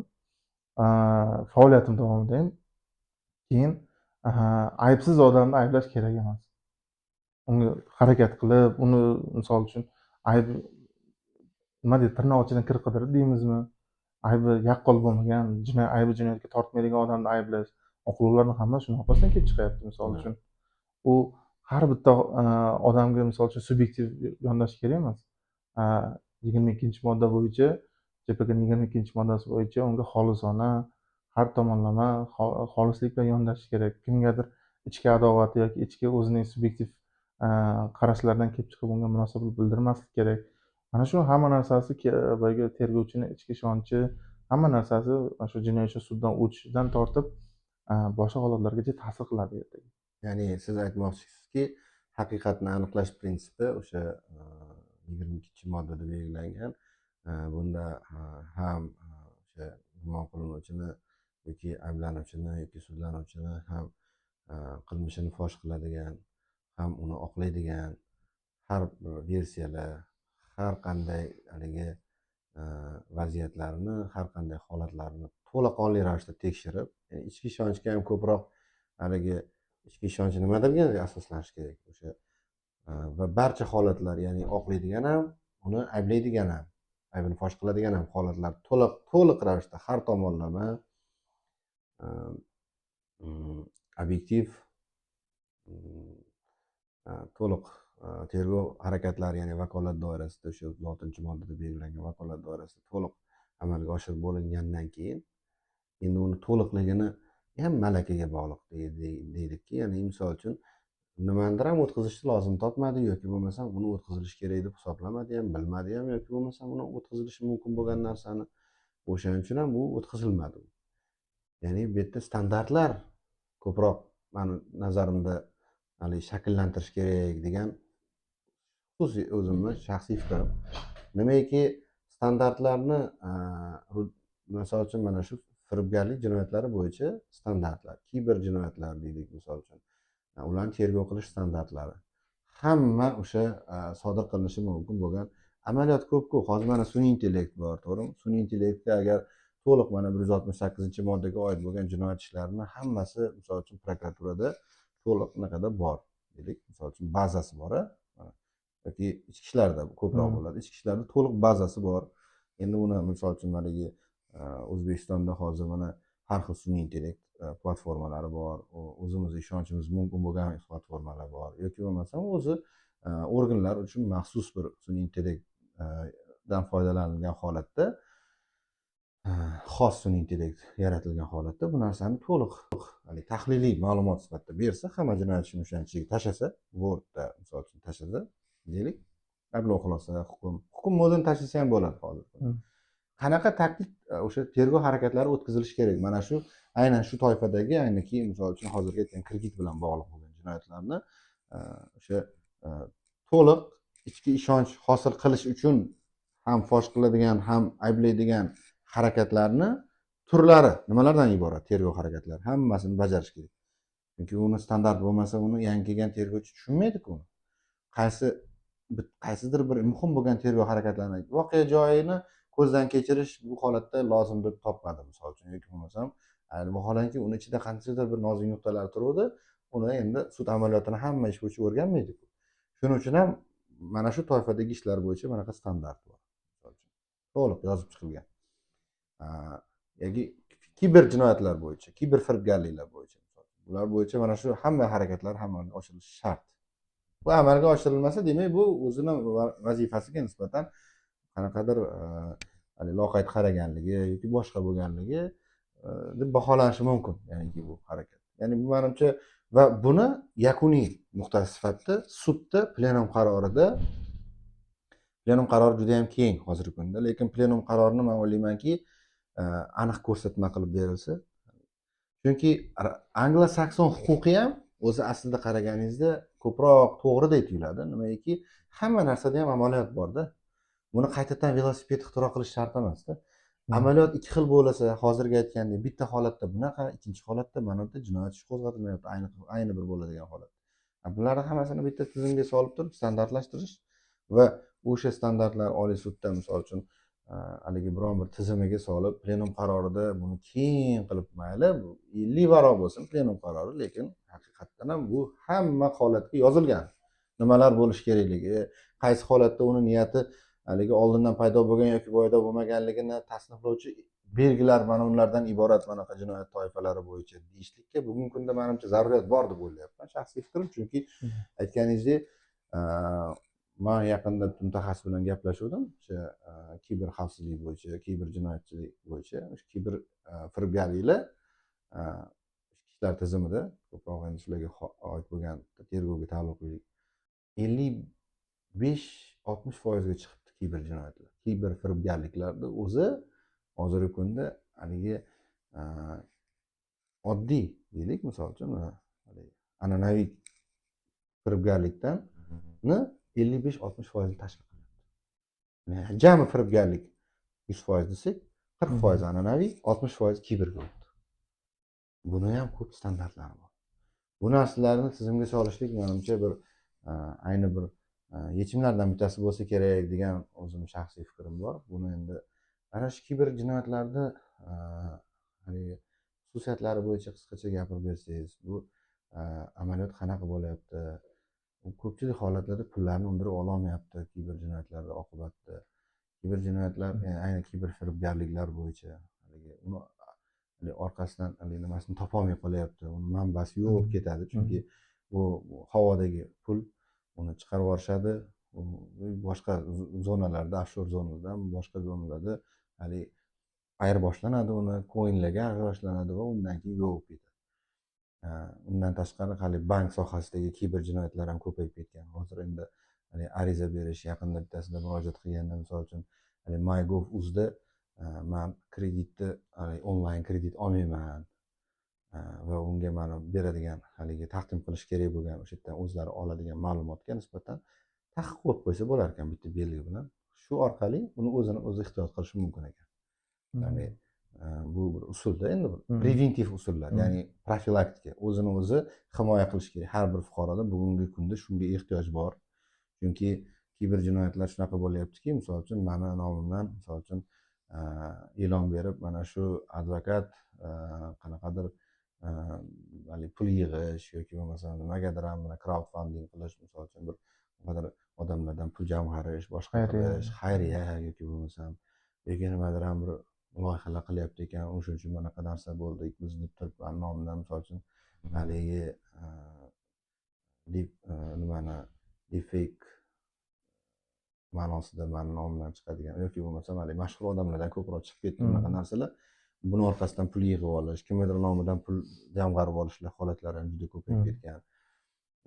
Bularni endi ko'proq nimasi o'zini o'zi ehtiyot qilish. Ya'ni uni ham bir choralari bor, ya'ni ijtimoiy tarmoqlarda cheklab qo'yish mumkin, o'zi uni nomidan chiqaradigan qanaqadir kontentlarga nisbatan undan ruxsat olishadigan tartiblari bor, boshqasi bor. Shunga o'xshagan haligi nimalar. Ana endi bu ham bo'lmadi deylik, ish bermadi yoki bo'lmasam bunga e'tibor bermadik. Kiber jinoyatlarda qanaqa xususiyatlari bor, ko'proq nimalardan ehtiyot bo'lish kerak odamlar kiber jinoyatlar bo'yicha degan bir juda ham bir hozirgi kundagi bir dolzarb masala yuzasidan bir savol sizga. Anglo-sakson huquq tizimining o'ziga yarasha plyus va minus tomonlari bor. Boyaganda aytadigan bo'lsak, anglo-sakson huquq tizimidagi boyagi oldingi ishlardan xulosa chiqarib, xuddi shu kabi ishlarda mana shu taktikalarni qo'llash, boyagi aytganingizdek o'zini standarti bo'lishi kerak degan narsalarga bu fikringizga qo'shilaman. Hozirda men sizga aytadigan bo'lsam, tergovga qadar tekshirish o'tkazishda mana shunaqa standartlar bor. Ya'ni hozirda yangi material tizimi ishlab chiqilgan. Adashmasam 2024-yil iyun oyi boshidan yangi material tizimiga o'tildi. O'sha paytdan boshlab u tizimni yaxshi tomoni har bitta individual holatni misol uchun ro'yxatga olgan vaqtingizda shakl bir kitob deymiz, endi shakl bir u elektron shaklda. Shakl bir kitob o'sha ro'yxatga olganingizda hodisani kiritasiz. Nima hodisa? Misol uchun aytaylik, o'z joniga qasd qilish. O'sha bo'yicha o'sha kichkinagina instruktaj bor, chekkasida o'sha bossangiz, qanaqa tergov qadar tekshiruv harakatlarini o'tkazishimiz kerak. Misol uchun bu bo'yicha ekspertiza tayinlashimiz kerak, voqea joyini ko'zdan kechirishimiz kerak deylik, tushuntirish xatlari olishimiz kerak. Undan tashqari zarur boshqa ekspertiza tayinlashimiz mumkin. Shu kabi holatlar ketma-ketligini tergovchiga ko'rsatib bering, mana shu harakatlarni qilishing kerak degan narsa. Xuddi shu narsani ham boyagi aytganingizdek tergovda ham joriy qilsa bo'ladi bu narsani. Nimaga bu mumkin emas ekan? O'sha kriteriyalar bo'yicha kerak bo'lsa, tergovchilarni KPI tizimini ham mana shu KPI tizim joriy qilib, shu bo'yicha baholash kerak. Ya'ni ma'lum bir jinoyat ish doirasi, aytaylik firibgarlik desak, firibgarlikda o'sha standart bo'yicha 15 ga yaqin tergov harakati bor deylik. O'sha tergov harakatlarini o'tkazib, misol uchun o'sha siz aytgandek sun'iy intellekt agar joriy qilingan taqdirda ham o'sha sun'iy intellekt bergan tavsiyalar asosida amalga oshirganligi, haqiqatni aniqlashga bo'lgan hamma harakatlarni amalga oshirganini baholab, uni kerak bo'lsa shu bo'yicha rag'batlantirib, nima qilish tizimini ham yo'lga qo'yish, hamma narsasini qilish juda yaxshi fikr bu. Mana shu standartlar joriy qilish, chunki standart bor joyda tergovchi ham adashmaydi. Shu harakatni o'tkazishim kerak ekan, demak, shu nimadir foydasi bordirki, mendan tajribasi ko'proq odamlar shu narsani joriy qildi deydi. Xuddi davolashda ham misol uchun standartlari bor. Ma'lum bir tashxis bilan kelgan shaxsni ketma-ketlikda mana bu muolajalar, mana bu dorilar deb o'sha qo'llanilib, shu bo'yicha davolanadi. O'sha shaxs shu bo'yicha davo topadi. Nima uchun tergovda bu narsani joriy qilmasligimiz kerak? Tergovchi nima desa bo'ladi? O'ziga yarasha tajriba bo'ladi bu ham. O'ziga yarasha foyda bo'ladi. Foydasi bo'lsa bo'ladi, zarari bo'lmaydi bu narsani demoqchiman. Endi bevosita buni kiber firibgarlikka bog'lab ketadigan bo'lsak, kiber firibgarlikda ham hozir aynan mana shu jinoyatni ochish qiyinchiliklar tug'diryapti, to'g'risi, kiber jinoyatlarni. Chunki boyagi aytganingizdek, bu havodagi pul, havodagi informatsiya, havodagi harakatlar. Buni aniqlash, ya'ni hozirda o'sha firibgarlar o'zini hech qachon o'zini IP adresidan foydalanmaydi. O'zini nomiga ochilgan sim karta, o'zini nomiga ochilgan bank hisob varaqasi yoki boshqa vositalardan foydalanmaydi. Birovning nomidan foydalanadi, birovning nomiga ochilgan sim karta yoki hisob varaqalar, ijtimoiy tarmoqlardagi akkauntlardan foydalanadi. Boyagi undan tashqari hozir sun'iy intellekt chiqqandan keyin boya aytib o'tdingiz, shaxslarni taqlid qilish, ovozlarini, ko'rinishlarini o'xshatish kabi ishontirish vositalari chiqib ketdi. Misol uchun biz o'zimiz eshitgan, endi o'zimiz amaliyotda bo'lmagani eshitganmiz. Bitta korxonani nimasiga, buxgalteriga qo'ng'iroq bo'lyapti, video qo'ng'iroq bo'lyapti. Video qo'ng'iroqda boyagidek o'sha buxgalterni rahbarini tashqi ko'rinishi, ovozlari sun'iy intellekt yordamida o'zgartirilyapti-da. Xuddi tasavvurda o'sha rahbar bilan gaplashgan tasavvurda aytyapti, palonchi hisob raqamga, palonchi firmaga 200 million so'm pul chiqarasan deb ko'rsatma beryapti. Tabiiyki, u rahbarning ko'rsatuvini bajaradi, u ko'rsatmasini. Keyin o'sha asnoda o'sha aytaylik, shaxsga o'sha plastik kartaga yoki misol uchun keltiryapman, tadbirkorga o'sha nimaga pul chiqib ketyapti-da, o'sha pul keyinchalik o'zlashtirilib ketyapti. Shunaqa holatda firibgarlik. Mana shu usullardan aytmoqchi bo'lganim, texnik vositalar qanchalik rivojlansa, boyagi firibgarlik usullari ham shunga mutanosib ravishda rivojlanib ketaveradi. Misol uchun 90-yillargacha boyagi hayotimizga kompyuter texnikasi kirib kelguncha bunaqa jinoyatlar bo'lmagan-ku amaliyotda. Jinoyat kodeksiga unaqangi moddalar, normalar kiritilmagan-ku. Hozir bizning jinoyat kodeksimizda mana 168-moddani o'zida 3-qismida axborot texnologiyalaridan foydalanib degan bandi kiritilgan. Ya'ni bunda kvalifikatsion belgi deymiz. Bunda miqdorda ahamiyati yo'q. Aytaylik 100 ming so'm bo'lsa ham yoki 1 million so'm bo'ladigan bo'lsa ham bu yerda miqdorda ahamiyati bo'lmaydi. Ya'ni axborot texnologiyasidan foydalanib qildimi, bu kvalifikatsion belgi hisoblanadi. Chunki biz bilamiz, moddani summasi qanchalik og'ir bo'lsa yoki takrorlanlik belgisi bo'lsa yoki bir guruh shaxslar bir tomonidan sodir qilingan bo'lsa, shunga yarasha qismlari o'zgarib, jazo ham shunga yarasha og'irlashib ketaveradi. Lekin bizda birdaniga 3-qism bilan kvalifikatsiya qilib qo'yibdi qonunchilik. O'sha axborot tizimlaridan foydalangan holda firibgarlikni amalga oshirganda. Ya'ni bu nimani anglatadi? Ya'ni qonunchilik qachon murakkablashadi, qachonki qattiq qo'llashadi, qachonki mana shu ijtimoiy xavfli munosabatlar, ijtimoiy xavfli jinoyatlar soni oshib ketsa, mana shu aynan o'sha qonunchilik qattiqroq jazo, qattiqroq sanksiya bilan jazolanadi. Oldini olish maqsadida bu ham. Hozirda eng ko'p tarqalganlardan aytadigan bo'lsam, bu bank plastik kartalaridan pul o'g'irlash, boyagidek firibgarlik orqali pul olish. O'g'irlash o'z yo'liga, undan tashqari firibgarlik orqali o'z ishonchi bilan fuqarolar ishonib topshirib qo'yapti pullarni. Endi misol uchun bu bo'yicha har xil sxemalar qo'llanilyapti. Men o'zim amaliyotni ko'rganim, o'zimni ish o'rnimdagi bo'lgan ariza. Fuqaroga bankdan telefon bo'lyapti.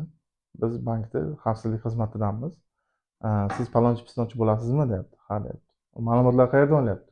Ijtimoiy tarmoqlar bor, boshqa manbalar bor. Shu yerdan firibgarlar ma'lumotni olyapti. Ularni kompyuter savodxonligi boyagi o'sha xakerlar darajasiga chiqib bo'lgan odamlarda ular. Bank xodim sifatida telefon qilyapti, ishontirib, men Markaziy bankda palonchi pistonchi bo'limidanman, o'sha plastikachilar xavfsizligi bilan shug'ullanadigan. Bizga hozir operativ ma'lumot kelib tushdi. Sizning palonchi pistonchi sonli kartangiz nima bo'yicha tranzaksiya amalga oshirilmoqda. Shunda tasdiqlash yoki rad etish masalasini nima qilishingiz kerak? Shu bo'yicha biz bilan ishlaymiz. Bundan tashqari hozir biz ayni vaqtda organ huquqni qo'zg'ovchi organlarga xabar berganmiz. Bu bo'yicha tergovchi ham ishlayapti biz bilan birgalikda degan mazmunda aytib, o'sha odamni ishontiryapti-da. Bo'lmasa u ko'pni ko'rgan, o'qigan odam bo'lgan. Keyin shundan keyin ishonyapti-da, xo'p, ma'lumotlarni tekshiryapti, ma'lumotlarni aytyapti, haqiqatdan bu bilgan ma'lumotlarni aytyapti. Shundan so'ng boyagi o'g'irlik qilgan shaxs aytyapti, endi men sizda hozir ma'lumotlaringizni oldim, mutaxassisimizga shug'ullanyapti. Undan tashqari men sizda hozir to'g'ridan-to'g'ri tergovchiga ulab beraman. U hozir sizni ishingiz bo'yicha tergov qattiq tekshiruv o'tkazyapti. Hozir aybdor shaxslarni aniqlab, shu jazolash choralarini ko'ryapmiz deb yana bir ishontiryapti. Boyagi keyin uni boshqa yana bitta firibgar sherikka ulab beryapti. U o'zini prokuratura tergovchisi sifatida tanishtiryapti. Men prokuraturani palonchi pistonchi tuman prokuraturasi tergovchisi palonchi pistonchi bo'laman. Menga ishonishingiz uchun men sizga guvohnomamni keyin yana hujjatlardan tashlab beraman deyapti-da. Bu ishonmayapti-ku, oxirigacha ishonmagan hali.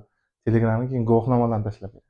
Endi uni ham o'zgartirish qiyin ish emas, Photoshopda 5 minutda bitta guvohnomani yasash qiyin emas. Shu guvohnomalarni yasab, shunaqa narsa tashlab, o'zini tergovchiligiga ishontiryapti. Keyin o'z navbatida boyagi ayol haqiqatan unga bankdan tergovchi telefon qilganiga ishonyapti. Boyagi telefondan kelgan ma'lumotlarni, boshqalarni, SMS kod deymizmi, o'shani aytgandan keyin uni nomiga kreditlar rasmiylashtirilyapti. Onlayn kredit, hozir onlayn kredit rasmiylashtirilib, o'sha pul mablag'larini keyinchalik bo'lganda talon-toroj qilib, o'sha ayolni majburiyat qoldirib ketyapti firibgarlar. 40 million, 50 millionga yaqin majburiyat qoldirib ketyapti. Mana shunaqa qiziqarli sxemalar ko'payib ketgan. Juda ham ko'payib ketgan. Haqiqatda aytganingizdek, hozir men yaqinda Hindistonda AXX10 degan kompaniya bor ekan, kiber xavfsizlik, kiber jinoyatlar bilan shug'ullanadigan. Mana oldin detektor lji bo'lardi, ko'proq endi hozir ham ishlatiladigan narsa detektor lji, ya'ni yolg'on gapirdimi, to'g'ri gapirdimi deb narsani mimika jestlariga qarab o'sha yerda o'zini algoritmi bor. Mana shu narsa hozirgi kunda sun'iy intellekt bilan boyitilibdi-da. Sun'iy intellekt bilan boyitilibdi-da. U sun'iy intellekt asosida ishlayapti ekan. Va hozir aytdingiz-ku, mana haligi xarizma firibgarlari, boshqasi.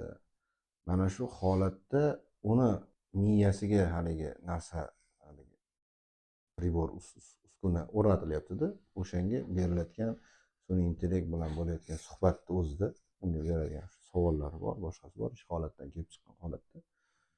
Va uni u bilan uni tahliliy, haligi gapirib berayotgan holatlari, boshqasini tahlil qilyapti-da, uni ehtimolligini aniqlab beryapti. Qanchalik bu odam mana shu firibgarlik jinoyatini sodir qilishga moyil bo'lgan degan narsani. Bu ko'proq terrorizmga qarshi jinoyatlarda ko'proq qo'llanilar ekan, terrorizmga moyilligini aniqlar ekan uni. Ya'ni uni miyasini tahlil qilib beryapti. Haligi sun'iy intellektga asoslangan shunaqa uskunalar chiqqan. Undan tashqari hali kompaniyani yana bitta bir qiziqarli narsani ko'rdimki, mana ayni shu kiber firibgarlik jinoyatlari bo'yicha pulingizni qaysi kim tomonidan olingan, akkauntlar, ijtimoiy tarmoqlardagi akkauntlar unga kirar ekan. Hamma tomonlama o'sha konечный o'rtada kimlar bilan o'zaro bog'liqlikda bo'ldi. Undan keyin kimga o'tdi u? Ana 3-4 ta odam bir-biridan keyin estafeta qilib o'zgartirib yuboryapti-yu bu kiber jinoyatlarda. Misol uchun bitta odam uni yolg'on akkauntlardan uni soxta akkauntlar sharoit anaqa yaratib, uni nomidan kimnidir nomidan yaratiladi. IP adreslaridan, boshqasidan shunaqa отслеживать qiladida, to'liq haligi uzluksiz o'shani oxirigacha hali tekshirib, har bir kontaktlardan o'tib, unga o'tadi, narigisiga o'tadi, undan keyin tekshiradi. Pullarni ham xuddi shunaqa tekshiradi. Munosabatda, ya'ni aloqani tekshiradi, boshqasini tekshiradi-da, ayni oxirgi akkaunt kim o'sha pullar kimning qo'lida, kimni firibgar o'zi nimadagi deb akkauntigacha ko'rsatib beryapti. Lekin pul undirish bilan shug'ullanmaydi, chunki u tizim dalil taqdim qiladi, programma dalil taqdim qilib beryapti. Mana shular dalillarni taqdim qilib, ekspertizalar qilib, o'sha shu odamni aynan shu akkauntdagi shuni egasi shu odam qilganligi, haqiqiy real akkaunt kim odamligigacha aniqlab, mana shu odam, mana shu akkauntning egasi tomonidan, mana shu odam tomonidan bu jinoyat sodir qilingan degan ekspertiza xulosasini beryapti. Mana prokuratura organlaridagi faoliyatingizdan ham bilasiz, bu ko'proq bizni hali sun'iy intellektlarni qanaqadir begonaroq, bizni haligi konfidensialligimizga, maxfiy ma'lumotlarimizga ko'proq haligi oshkorlashib ketishiga sababchi bo'lishi mumkin. Bu yerda ham to'g'ri, juda ham to'g'ri yondashuv, chunki kiber xavfsizlik masalasi bor, bu yerda qancha odamni haligi shaxsiy ma'lumotlari bor, unga nisbatan bo'lgan hali ishlar bor, davlat xavfsizligiga oid bo'lgan masalalar bor. Lekin nimaga Xitoyda robot prokuror bugungi kunda faoliyat yurityapti? Nimaga O'zbekistonda hali prokurorni qanaqadir ba'zi bir ishlar bo'yicha qanaqadir ham qaror chiqarishi yoki bo'lmasam nazorat ta'sir hujjatlarini haligi ga asos bo'ladigan tahliliy hujjatlar yig'imi, misol uchun ma'lumotlar, misol uchun olish darajasidagi ishlar ham O'zbekistonda hali tashkillashtirilmayapti. Ular ham yo'q. Hozirgi aytganimizdek standartni yo'lga qo'yish uchun butun faoliyatdagi narsani biron bir shartnoma tuzish orqali o'sha narsani xavfsizligini ta'minlagan holatda bu narsalar amalga oshirilmayapti. Vaholanki dunyoda robotlar mana shu sun'iy intellekt prokurorning o'rniga ba'zi bir qarorlarga qabul qilyapti. Sudyani birlamchi, ya'niki birinchi bo'lib dastlabki qarorini chiqarib, undan keyin u sudya agar bu qaror bilan norozi bo'lgan taqdirdagina uni e'tirozini o'zi asoslab berib, undan keyin agar o'sha yerda ziddiyat bo'ladigan bo'lsa, uni kollegialniy bu masala sudyalar tomonidan ko'rib, bu narsa misol uchun, ya'ni bu instansiya emas, bitta bosqichda o'zida Xitoyda misol uchun shu tizim joriy qilingan. Ya'ni bu sudyalarni birinchi navbatda ishini osonlashtiradi, tezlashtiradi. Prokurorniki ham shunaqa. Endi keyingi navbatdagi narsa bu korrupsiyani oldini oladi. Sudya o'zi xohlagan qarorini yoki bilmay qolibman deb chiqarib yuboravermaydi. Har xil qarorlar. Bizda misol uchun qarorlarda, hukmlarda ziddiyatlar juda ko'p-da, ko'rsangiz, har bir xil ish amaliyotida ikki xil qarorlar chiqishlari ko'pchilik, misol uchun yoki jazo tayinlashda ham, boshqa qilishda ham bu ko'proq korrupsiyani belgilari hisoblanadi. Aslida endi bu meni gapim emas. Bu endi xalqaro tadqiqotlar, buni ustidan korrupsiyaga qarshi mana shularni nimasi.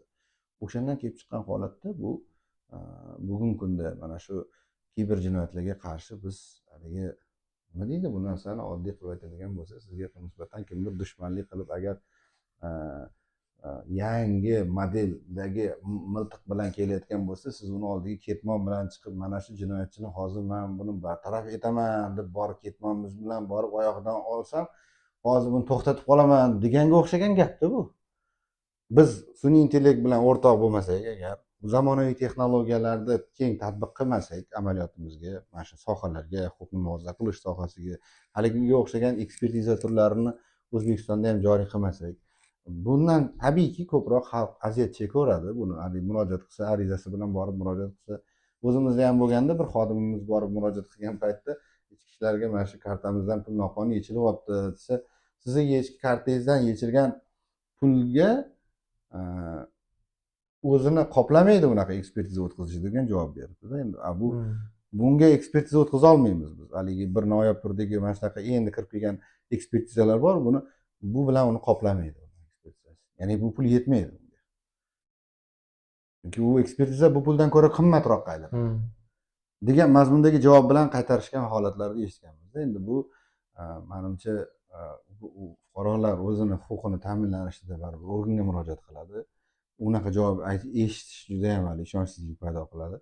Shu nuqtai nazardan bugungi kunda menimcha o'rinli bo'lardiki, ko'proq o'sha zamonaviy texnologiyalarni ko'proq mana shu kiber firibgarlik va boshqa kiber jinoyatlarga nisbatan qo'llanilishi, hattoki boyagi aytganimizdek sun'iy intellekt asosidagi hali yolg'onni aniqlash elementi, jinoyatga moyillik elementlarini aniqlaydigan vositalarni qo'llanishi firibgarlarga nisbatan ham uni niyatini aniqlashda, u bilan savol javob psixologik suhbat o'tkazilganga o'xshab, sun'iy intellekt tahliliy qobiliyat kuchlida baribir ham uni o'ziga qo'yiladigan kriteriyalar asosida bu narsani qo'yadigan bo'lsa, buni ham misol uchun keng joriy qilish orqali ko'proq haligi jinoyatchilikka qarshi kurashishni samaradorligiga menimcha erishsak bo'ladi deb o'ylayman.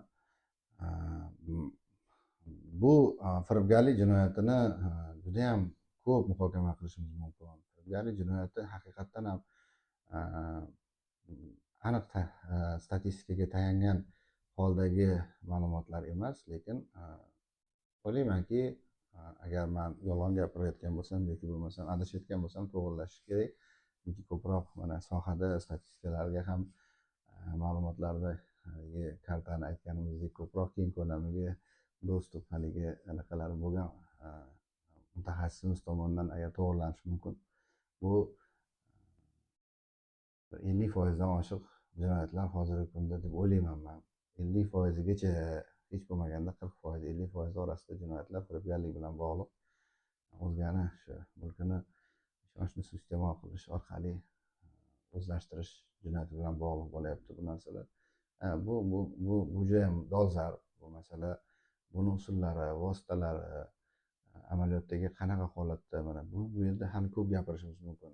Mashinalarni, kreditlar, lizing bo'yicha nimalar ko'p bo'ldi.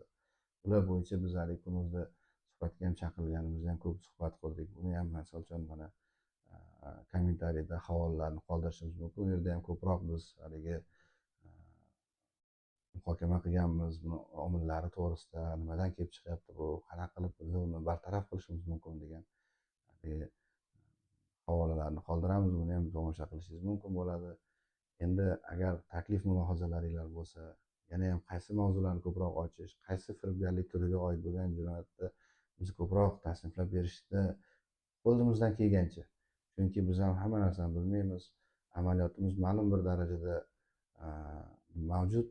O'shandan kelib chiqqan holatda baholi qudrat biz ham sizga ko'proq hali huquqiy ongni shakllantirish va ko'proq mana shu firibgarlik jinoyatini qurboni bo'lib qolmaslik va sizga nisbatan agar firibgar deb noto'g'ri iddao qilinayotgan bo'lsa, bu jinoyatli haligi bunaqa jinoiy ta'qibdan o'zingizni qanaqa himoya qilishingizni vositalari uchun qaysi bir mavzuni ko'proq yoritish lozim deb hisoblasangiz, ular to'g'risida albatta bizga kommentariylarda o'sha sharhlarda yozing. Savollaringiz bo'lsa ham bemalol yozing. Biz qo'limizdan kelgancha sizga ham bu narsa bo'yicha ma'lumotlar berishga harakat qilamiz. Dilshodbek, katta rahmat. Bugun ancha haligi qiziq bo'lgan mavzuda ancha haligi qiziqarli suhbat o'tkazdik deb o'ylayman. Demakki, bu juda ham hali aytganimizdek dolzarb. Biz yana dolzarb bo'lgan mavzularni yoritishda davom etamiz. biz bilan bizni tomosha qilishlikda davom eting, kuzatib boring va niyatimiz huquqiy ong, huquqiy madaniyat shakllanishi. Ya'niki biz advokatura sifatida bizni missiyamiz shundan iboratki, biz jismoniy va yuridik shaxslarning huquqlarini, manfaatlarini ro'yobga chiqarishda amalga oshirish uchun, uni ta'minlash uchun davlatimiz tomonidan tashkil qilingan institutmiz va bu institutdagi har bir advokat o'zini vazifasi o'laroq fuqarolarni huquqiy madaniyatini oshirishni men nazarimda shuni ko'zlaydi. Ko'proq bevosita o'zini himoya qilish vositasi orqali uni shaxsni yoki bo'lmasa mana shunaqa podkastlar va o'sha bo'layotgan amaliyotlardan voqif qilish orqali ko'proq odamlarga ilm berish bilan bunga qanaqadir hissa qo'shishni maqsad qilamiz. Salomat bo'linglar. Rahmat.